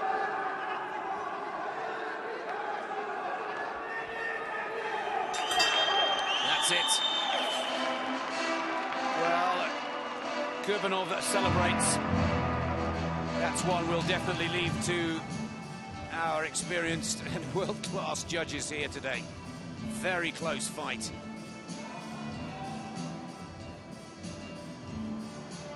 Kurbanov of Tajikistan, Sklarov of Kyrgyzstan.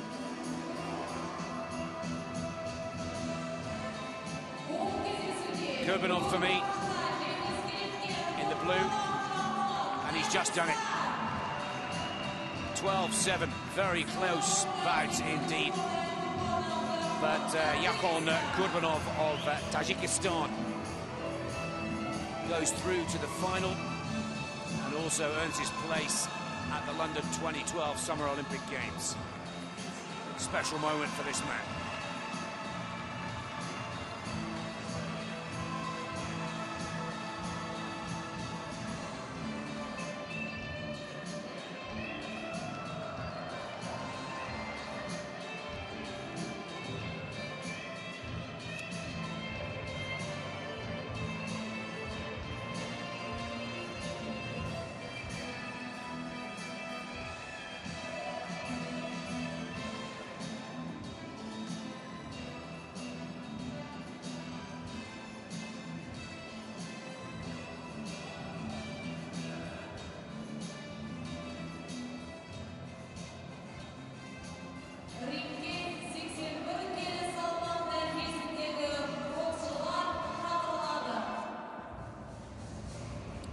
Second semi-final sees India go up against Jordan here. Sangwan up against Almat Bouli.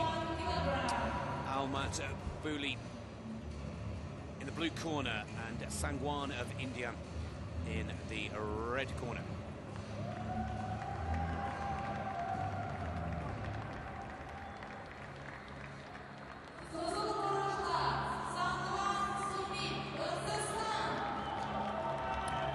So Sumit Sangwan, light heavyweight champion of India at just 19 years of age, some 8 years the junior to his opponent from Jordan.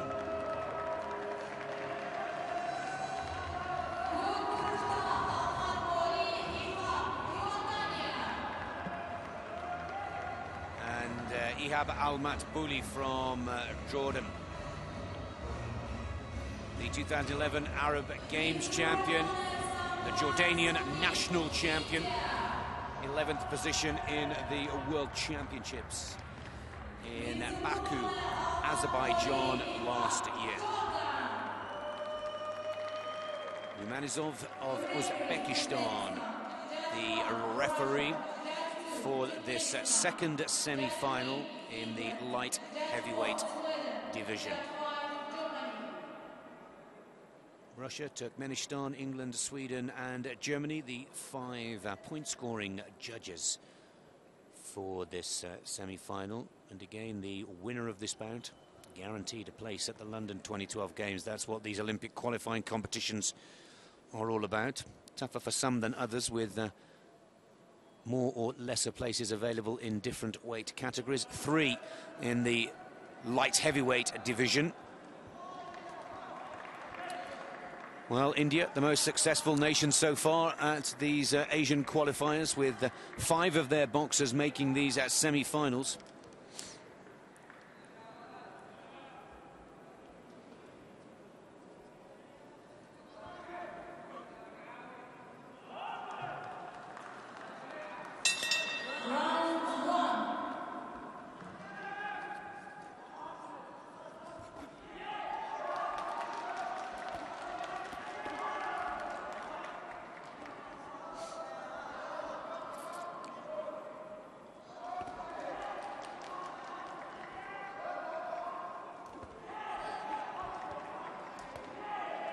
Well, the Indian boxers benefiting from a coach from both India and from Cuba, and a slightly more open style and approach to their boxing at all of the weight categories. Rather, Almat Bouli of Jordan, good tight high guard, very powerful hitting boxer.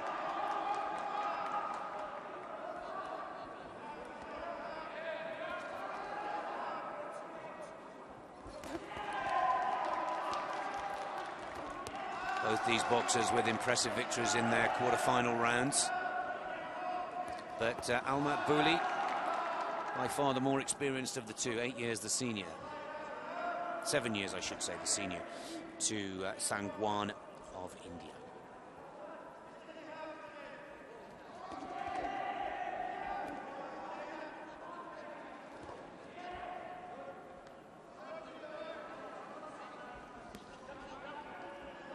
Well, good exchanges from both boxers. High intensity in this first of 3 rounds. First of 3 3-minute rounds. Oh. Some good hard punches there from Almat Bouli, the Jordanian. Showing his power and accuracy. He's quick with his hands, though, Sangwan. And the Indian team have come to these Asian qualifiers brimming with confidence.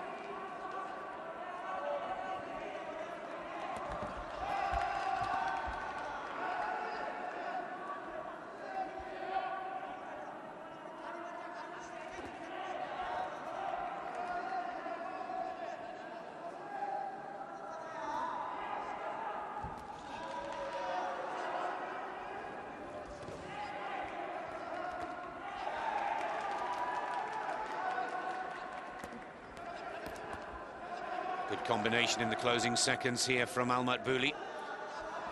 Blue boxer just looking a little more confident and a little more accurate with those point-scoring blows.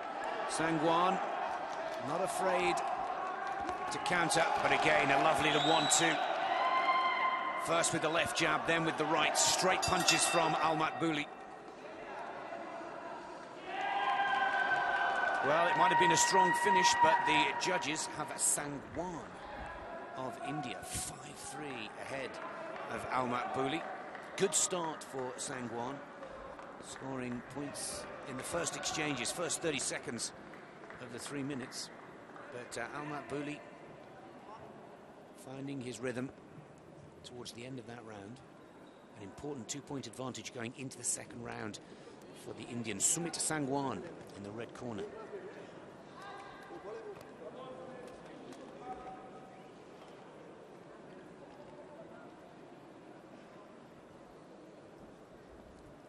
Slightly taller, longer reach for the Indian boxer in red. And using his jab, left hand, and the hook really quite effectively in that first round. Expect Ihab Almatbouli to go hard and fast in the early exchanges of this second round. Well, Sangwan has come prepared for that tactic, as expected. The combination's flowing freely now.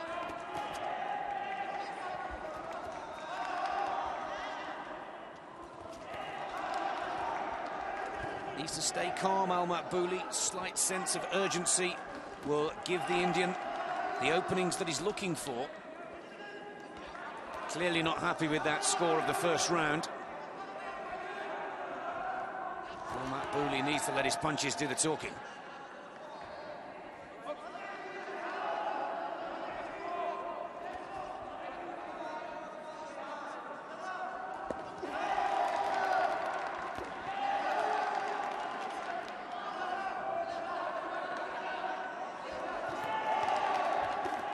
Well, good work from both of these orthodox fighters.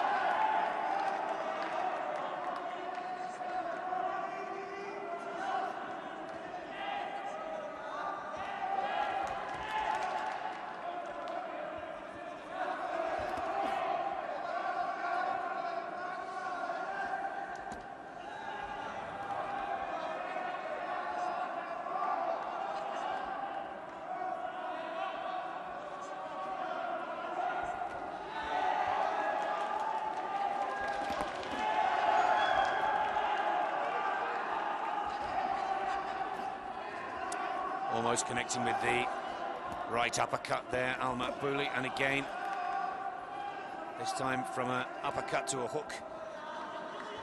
Seems to connect.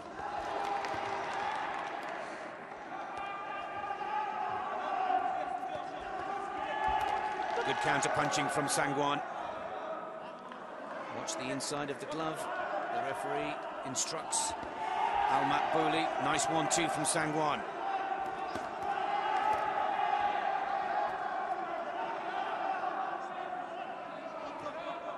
Very effective left jab from Sangwan. Taking full advantage of the longer reach. And again, another 1-2 scoring from the Indian. Almatbouli looking to slug it out and scrap it out.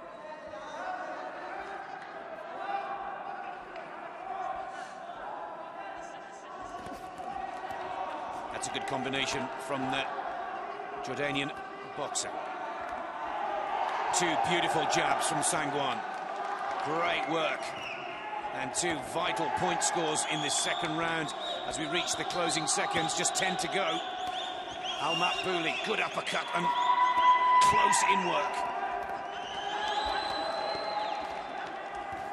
Oh, a right hand goes through for Sangwan.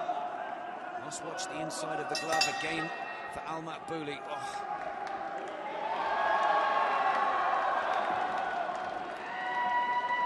Well, again, that long range of Sumit Sangwan and that impressive jab keeps the points clocking up the Indian boxer's way. 16 points to 7.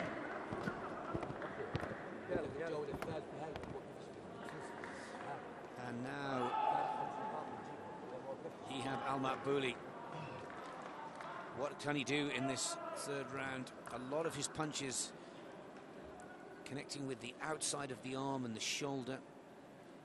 But Sumit Sangwan, look at those 2-point scores with the jab there. They're not the hardest hitting punches in the world, but it's all about scoring points. And that's how you win Olympic medals. And the way this competition and this bout is going, it looks like India has another boxer, this time in the light heavyweight division, on his way to the London Summer Olympic Games.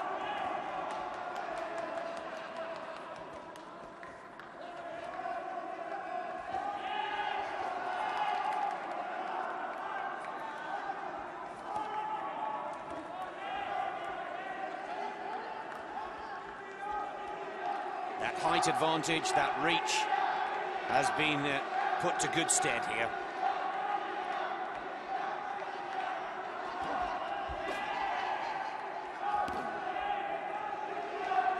Nine points clear coming into this third and final round, Sangwan. Temptation maybe to back off, dance your way around the ring. But watch the Indian counter-attack. Just as Al-Makbouli starts to feel he's got the confidence. There goes that long. This time the jab becomes a left hook inside of the glove, though. Referee not happy with that.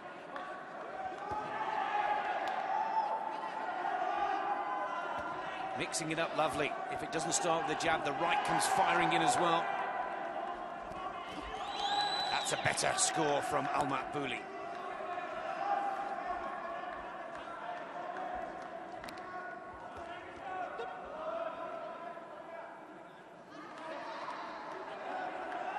Frustration now for the Jordanian. Sangwan really has spoiled the tactics of the boxer in blue.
Ten seconds. Courageous performance from Al-Makbouli. He's been outboxed by Sumit Sangwan. Let's not forget this lad from India, just 19 years of age. We'll wait for the confirmation to see who joins Tajikistan's light heavyweight Kurbanov, but for me it will be Sumit Sangwan of India.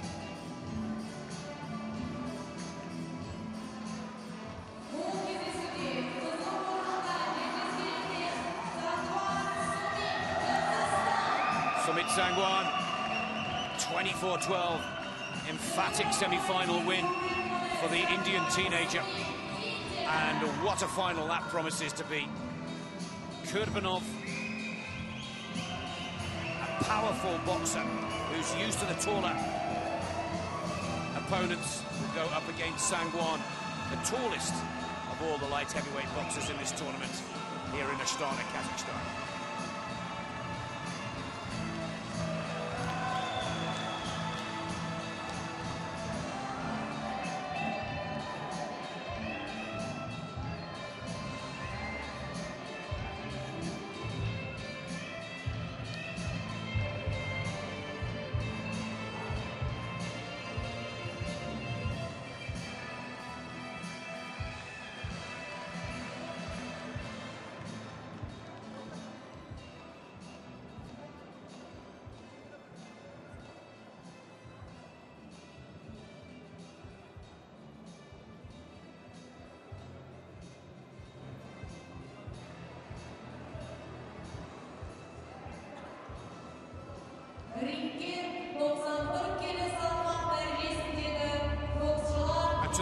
semi-finals of the evening session here in Astana. Super heavyweights, 91 kilos plus. Sumar Guson of Syria goes up against Paramjit Samota of India. And in the second semi, Zhang Jili of China goes up against Izzatullah Ergashev of Uzbekistan. It will be the Syrian-Indian semi-final we focus on first. And out of the Jayesh club of Syria, at 26 years of age, this is Sumar Guson, 3 times the national champion.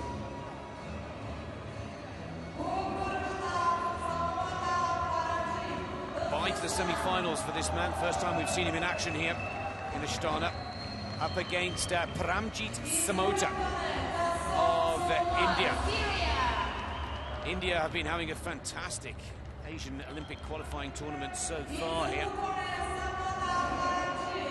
23 years of age, 185 centimeters, 85 centimeters in height, 3 times the national super heavyweight champion, 3rd bronze medalist in the Asian Games for 2010 and 2011, and the Commonwealth Games gold medalist. I'm sure there's 1 or 2 super heavyweights across the world watching Paramjit Samota very carefully here.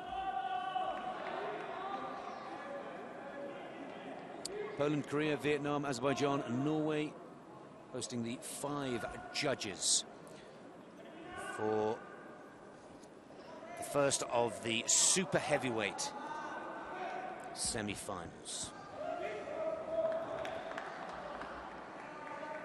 India in the blue corner, Syria in the red.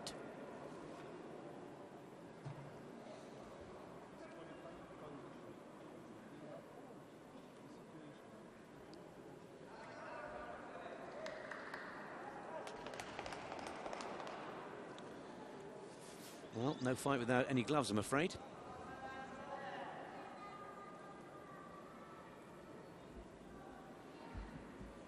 But of course, standard issue, all of the gloves by the International Boxing Association.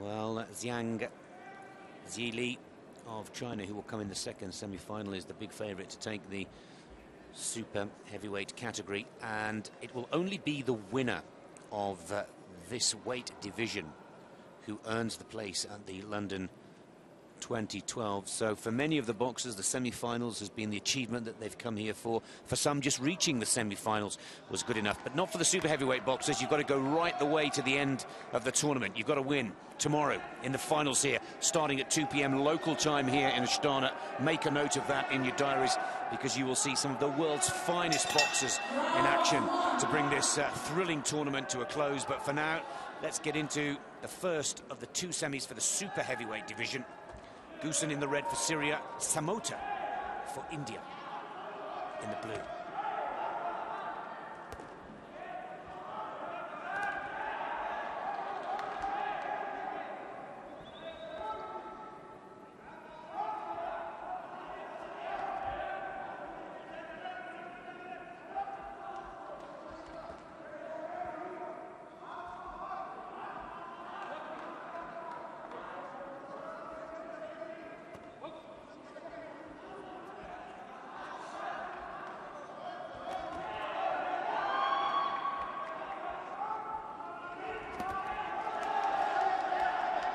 Exchanges from both boxers. Good tempo.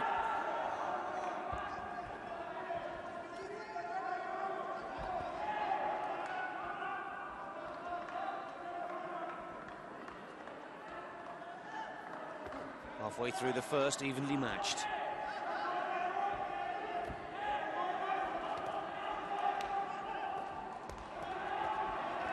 Oh, the right hand, a hook Twice into the target there for Samota.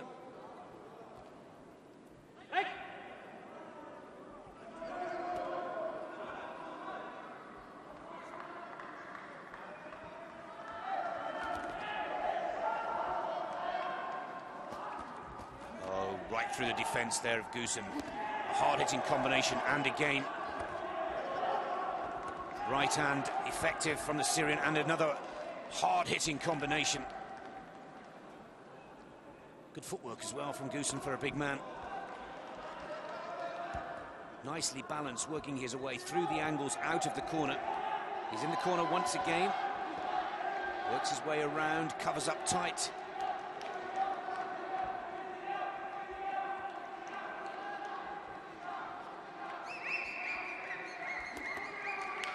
Good right hand again, right on the target for Goosen.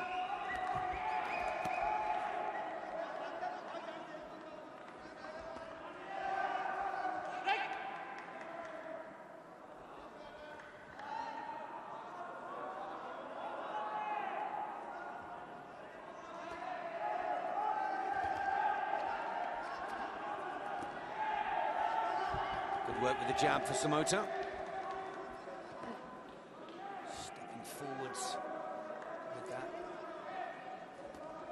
left foot and left hand to make contact through the guard of Goosen.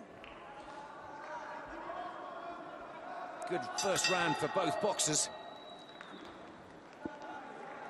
But Goosen's, whose combinations in the mid part of the first round looked to be the more effective.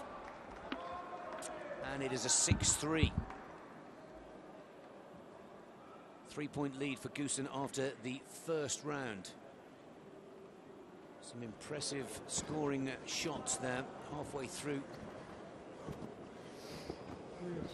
Question now, can he keep that tempo and momentum going?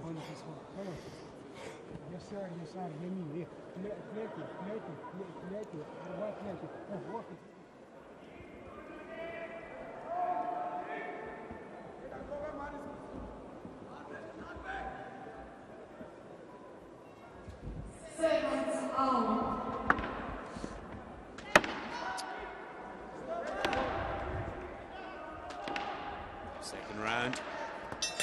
3-point advantage for the boxer out of the red corner, Sumar Goosen from Syria. Well,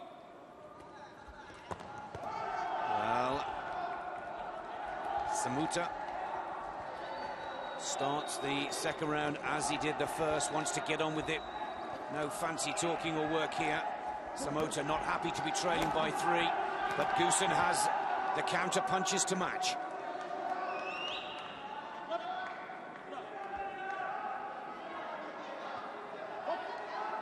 Well, the Syrian boxer in red seems happy to let Samota dictate the attack. Good jab again.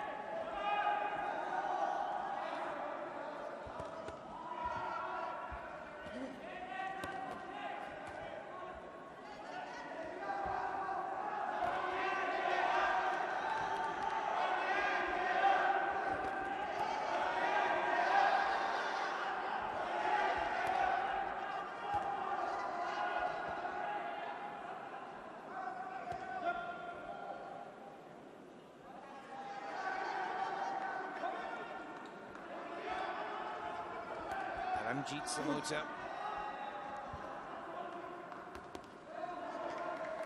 Good jabs from both boxers.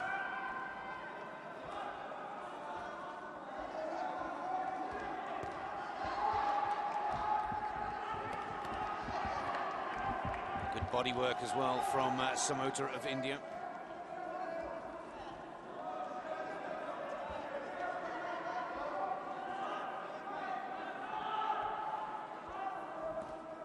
Jab right through the guard, and another. 2 valuable points earned there for Goosen to maintain his lead.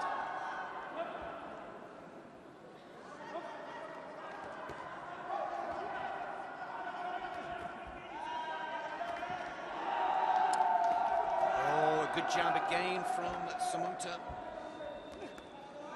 Closely matched, these two boxers, but 3-4 combinations. For Goosen, starting to look a little tired. With a minute to go in the second round, Samota must capitalise if Goosen has a fitness issue here. It has been a very fast pace from the first bell in the opening round.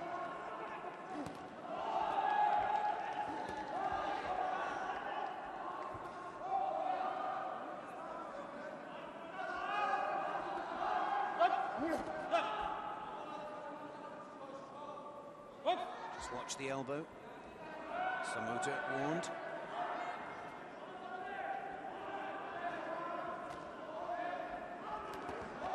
Samota needs to keep that energy up, needs to keep that pace going.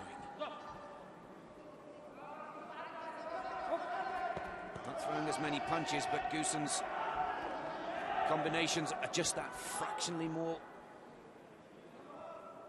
accurate. But he's clearly slowed down here, Goosen.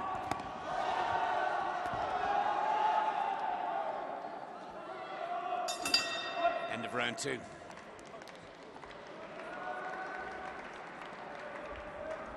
Again, the accuracy of Sumar Goosen from Syria. 10-4, 6 points clear. Giving Goosen a 9-point advantage.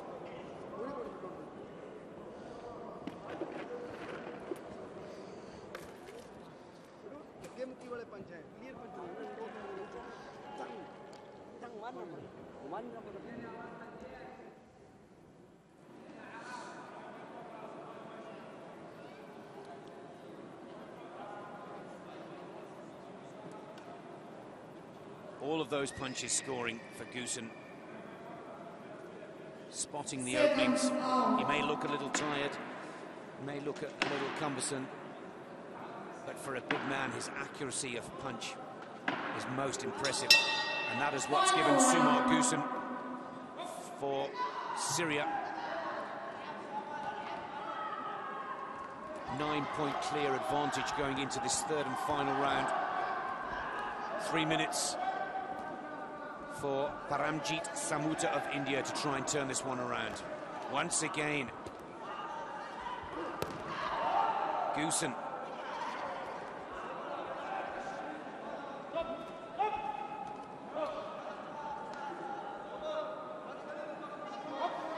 the referee put that one down to listening to the call. Clearly a blow from Goosen after the referee had called halt.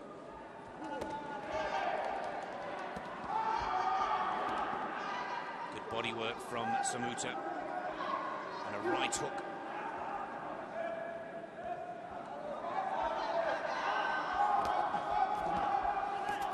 There's Goosen again. 50% strike rate from the Syrian in those combinations.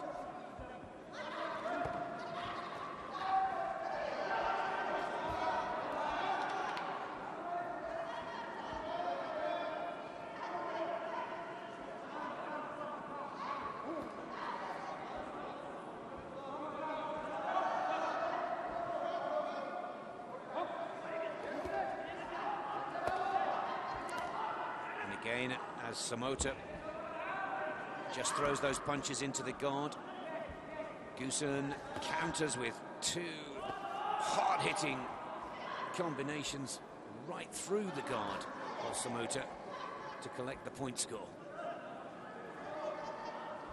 Oh, that was a lovely sidestep uppercut. Great footwork from Goosen. Well, he may be feinting the fact that he's a little tired, but he's still demonstrating great skills for such a big man.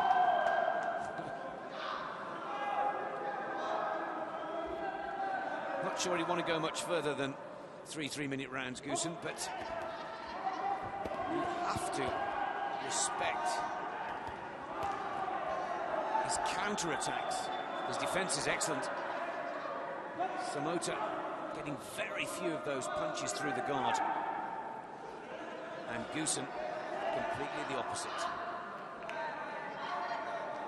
Gets a warning.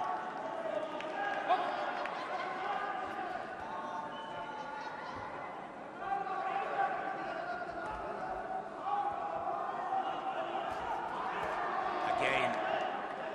Hard-hitting combination. Goosen says, give me more.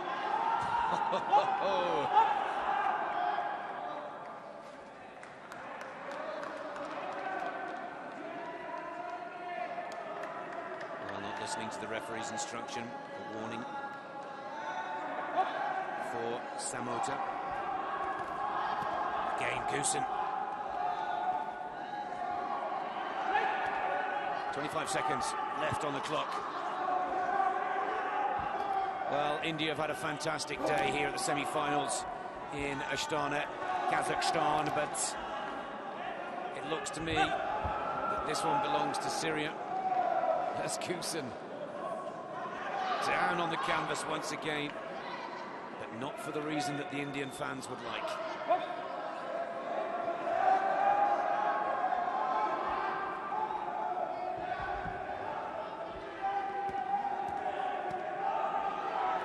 Last 3 seconds, that's it, it's over. And the first person to congratulate Goosen is Paramjit Samota.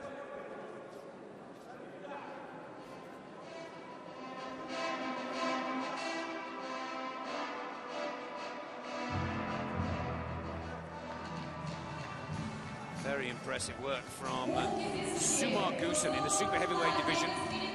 First of the two semi-finals. 23-12.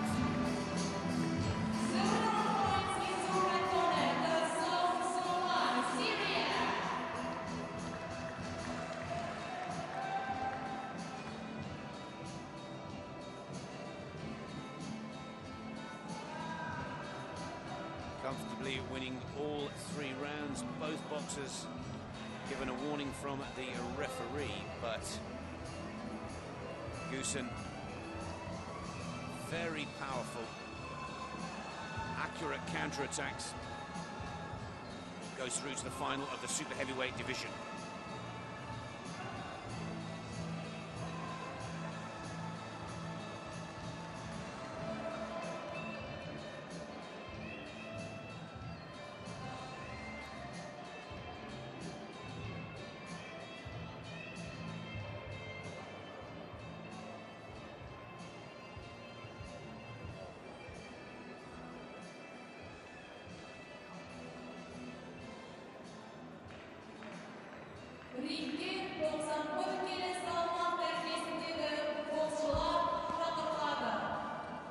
The last bout of the evening here, Jiang in the red corner for China. Top-ranked boxer in the super heavyweight division here, up against Izzatullah Ergashev of Uzbekistan.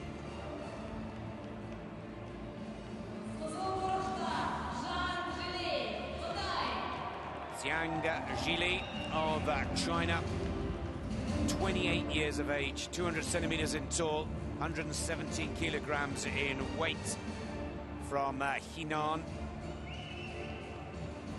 Olympic silver medalist from 2008 in Beijing, beaten by Roberto Camamale.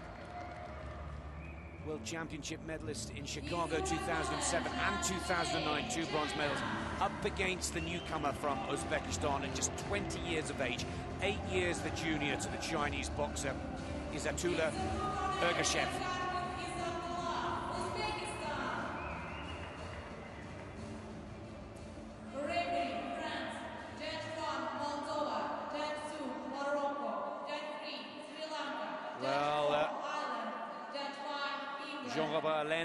Of France, the referee.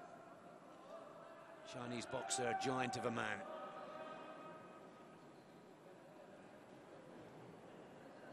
Moldova,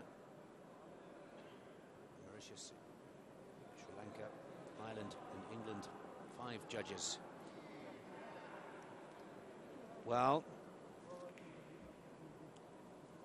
the Chinese boxer who had the contest stopped in his quarter-final in the 3rd round, up against Karimov of Tajikistan. Will he go gentle on this young newcomer, or will he look to dominate from the beginning?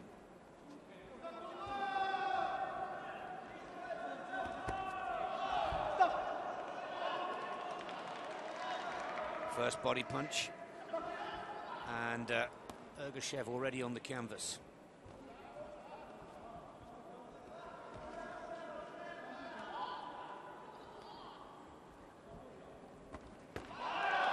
And again, two big shots from Zhang.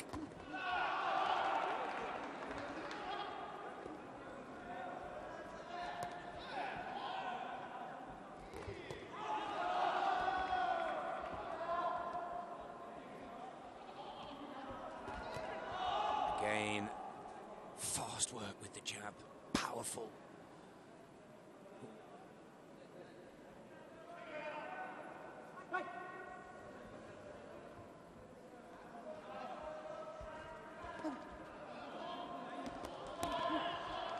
Good to see Ergashev find a few counter punches, settle those nerves.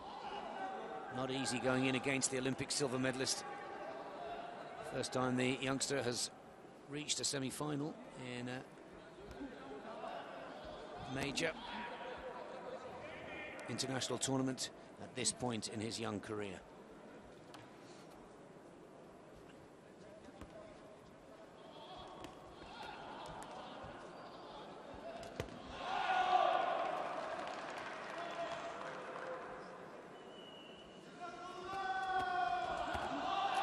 There's another good jab.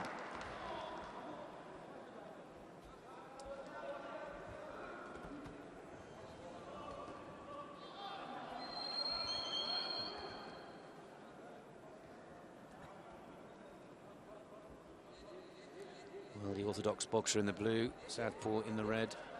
Not sure whether that's helping Ergashev at all. He's done well to withstand the onslaught of this first round. Clearly looking a little nervous for the occasion.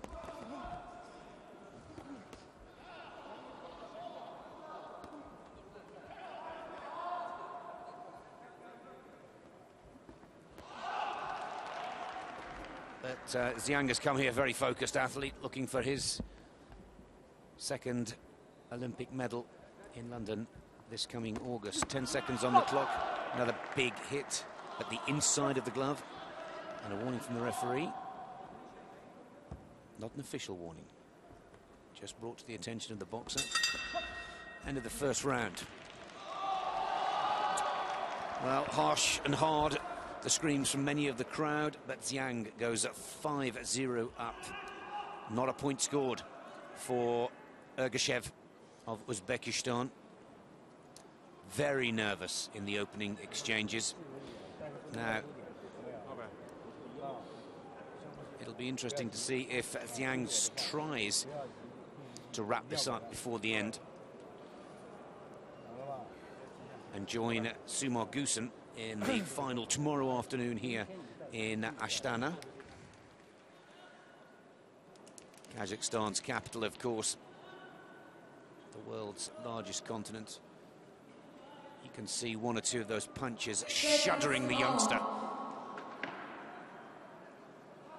And let's see if he can settle those nerves now and show Zhang a few of his skills.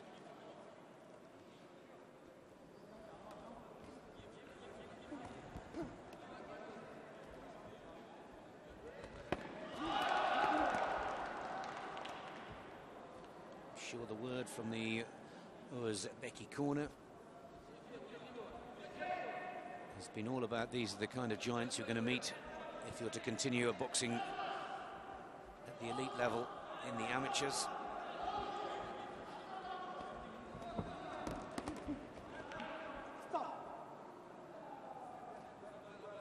No holding.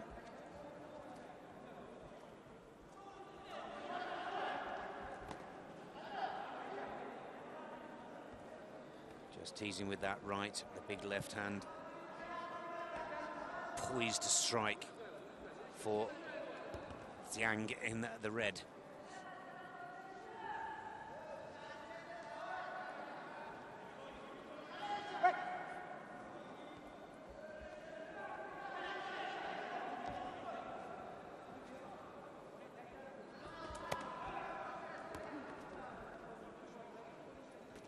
Halfway in the second round. Zhang scoring with these combinations, putting the jab, the right hand out there.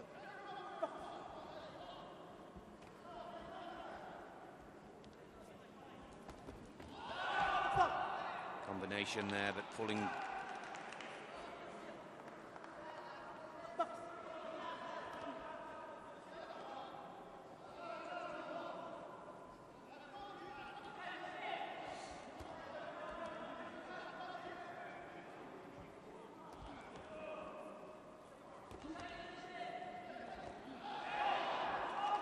Good left hand again.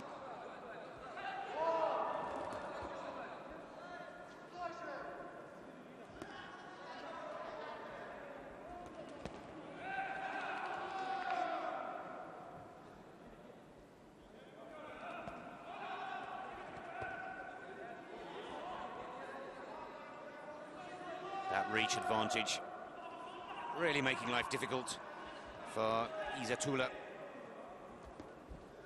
Ergashev, 30 seconds in the second round. And again, right and left hand combinations from Zhang, comfortably keeping him ahead here.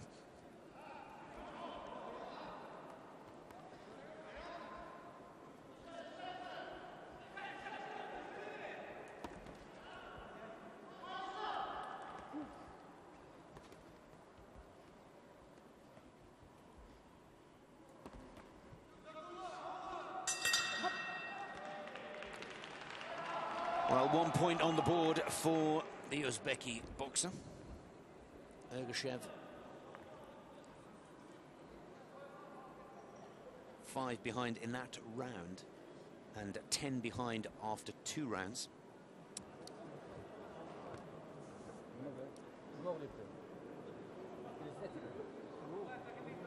Zhang right on course to meet Gusen of Syria in the super heavyweight final. And the form book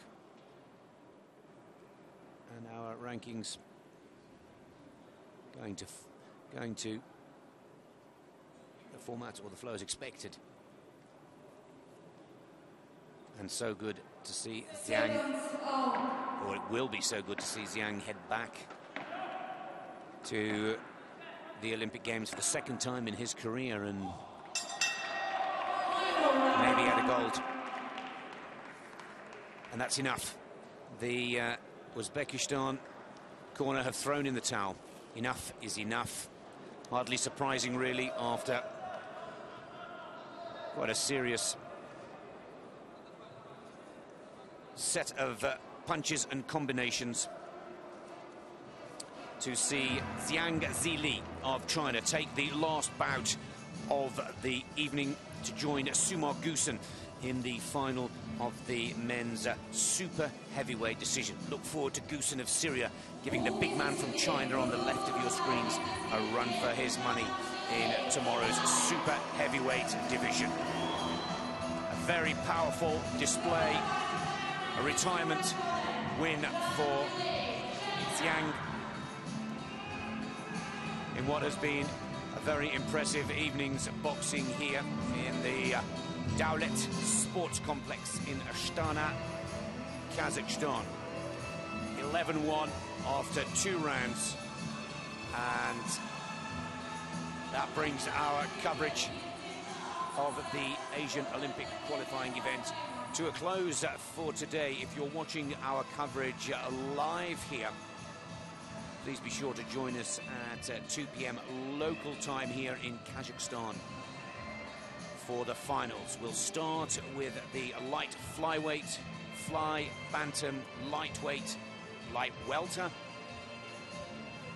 working our way through to the big men, the light heavies, the heavyweight, and as is the tradition, the super heavyweight finals, bringing the competition to a close. Some fantastic coverage here, and it promises to get even better. Some athletes out there have already earned their places to the London 2012 Olympic Games. Others have a little more to do. Be sure to join us at the Daulat Sports Complex tomorrow for more live international amateur boxing coverage. From Nick Fellows and the AIBA team, until tomorrow, thanks for your company. It's goodbye for now.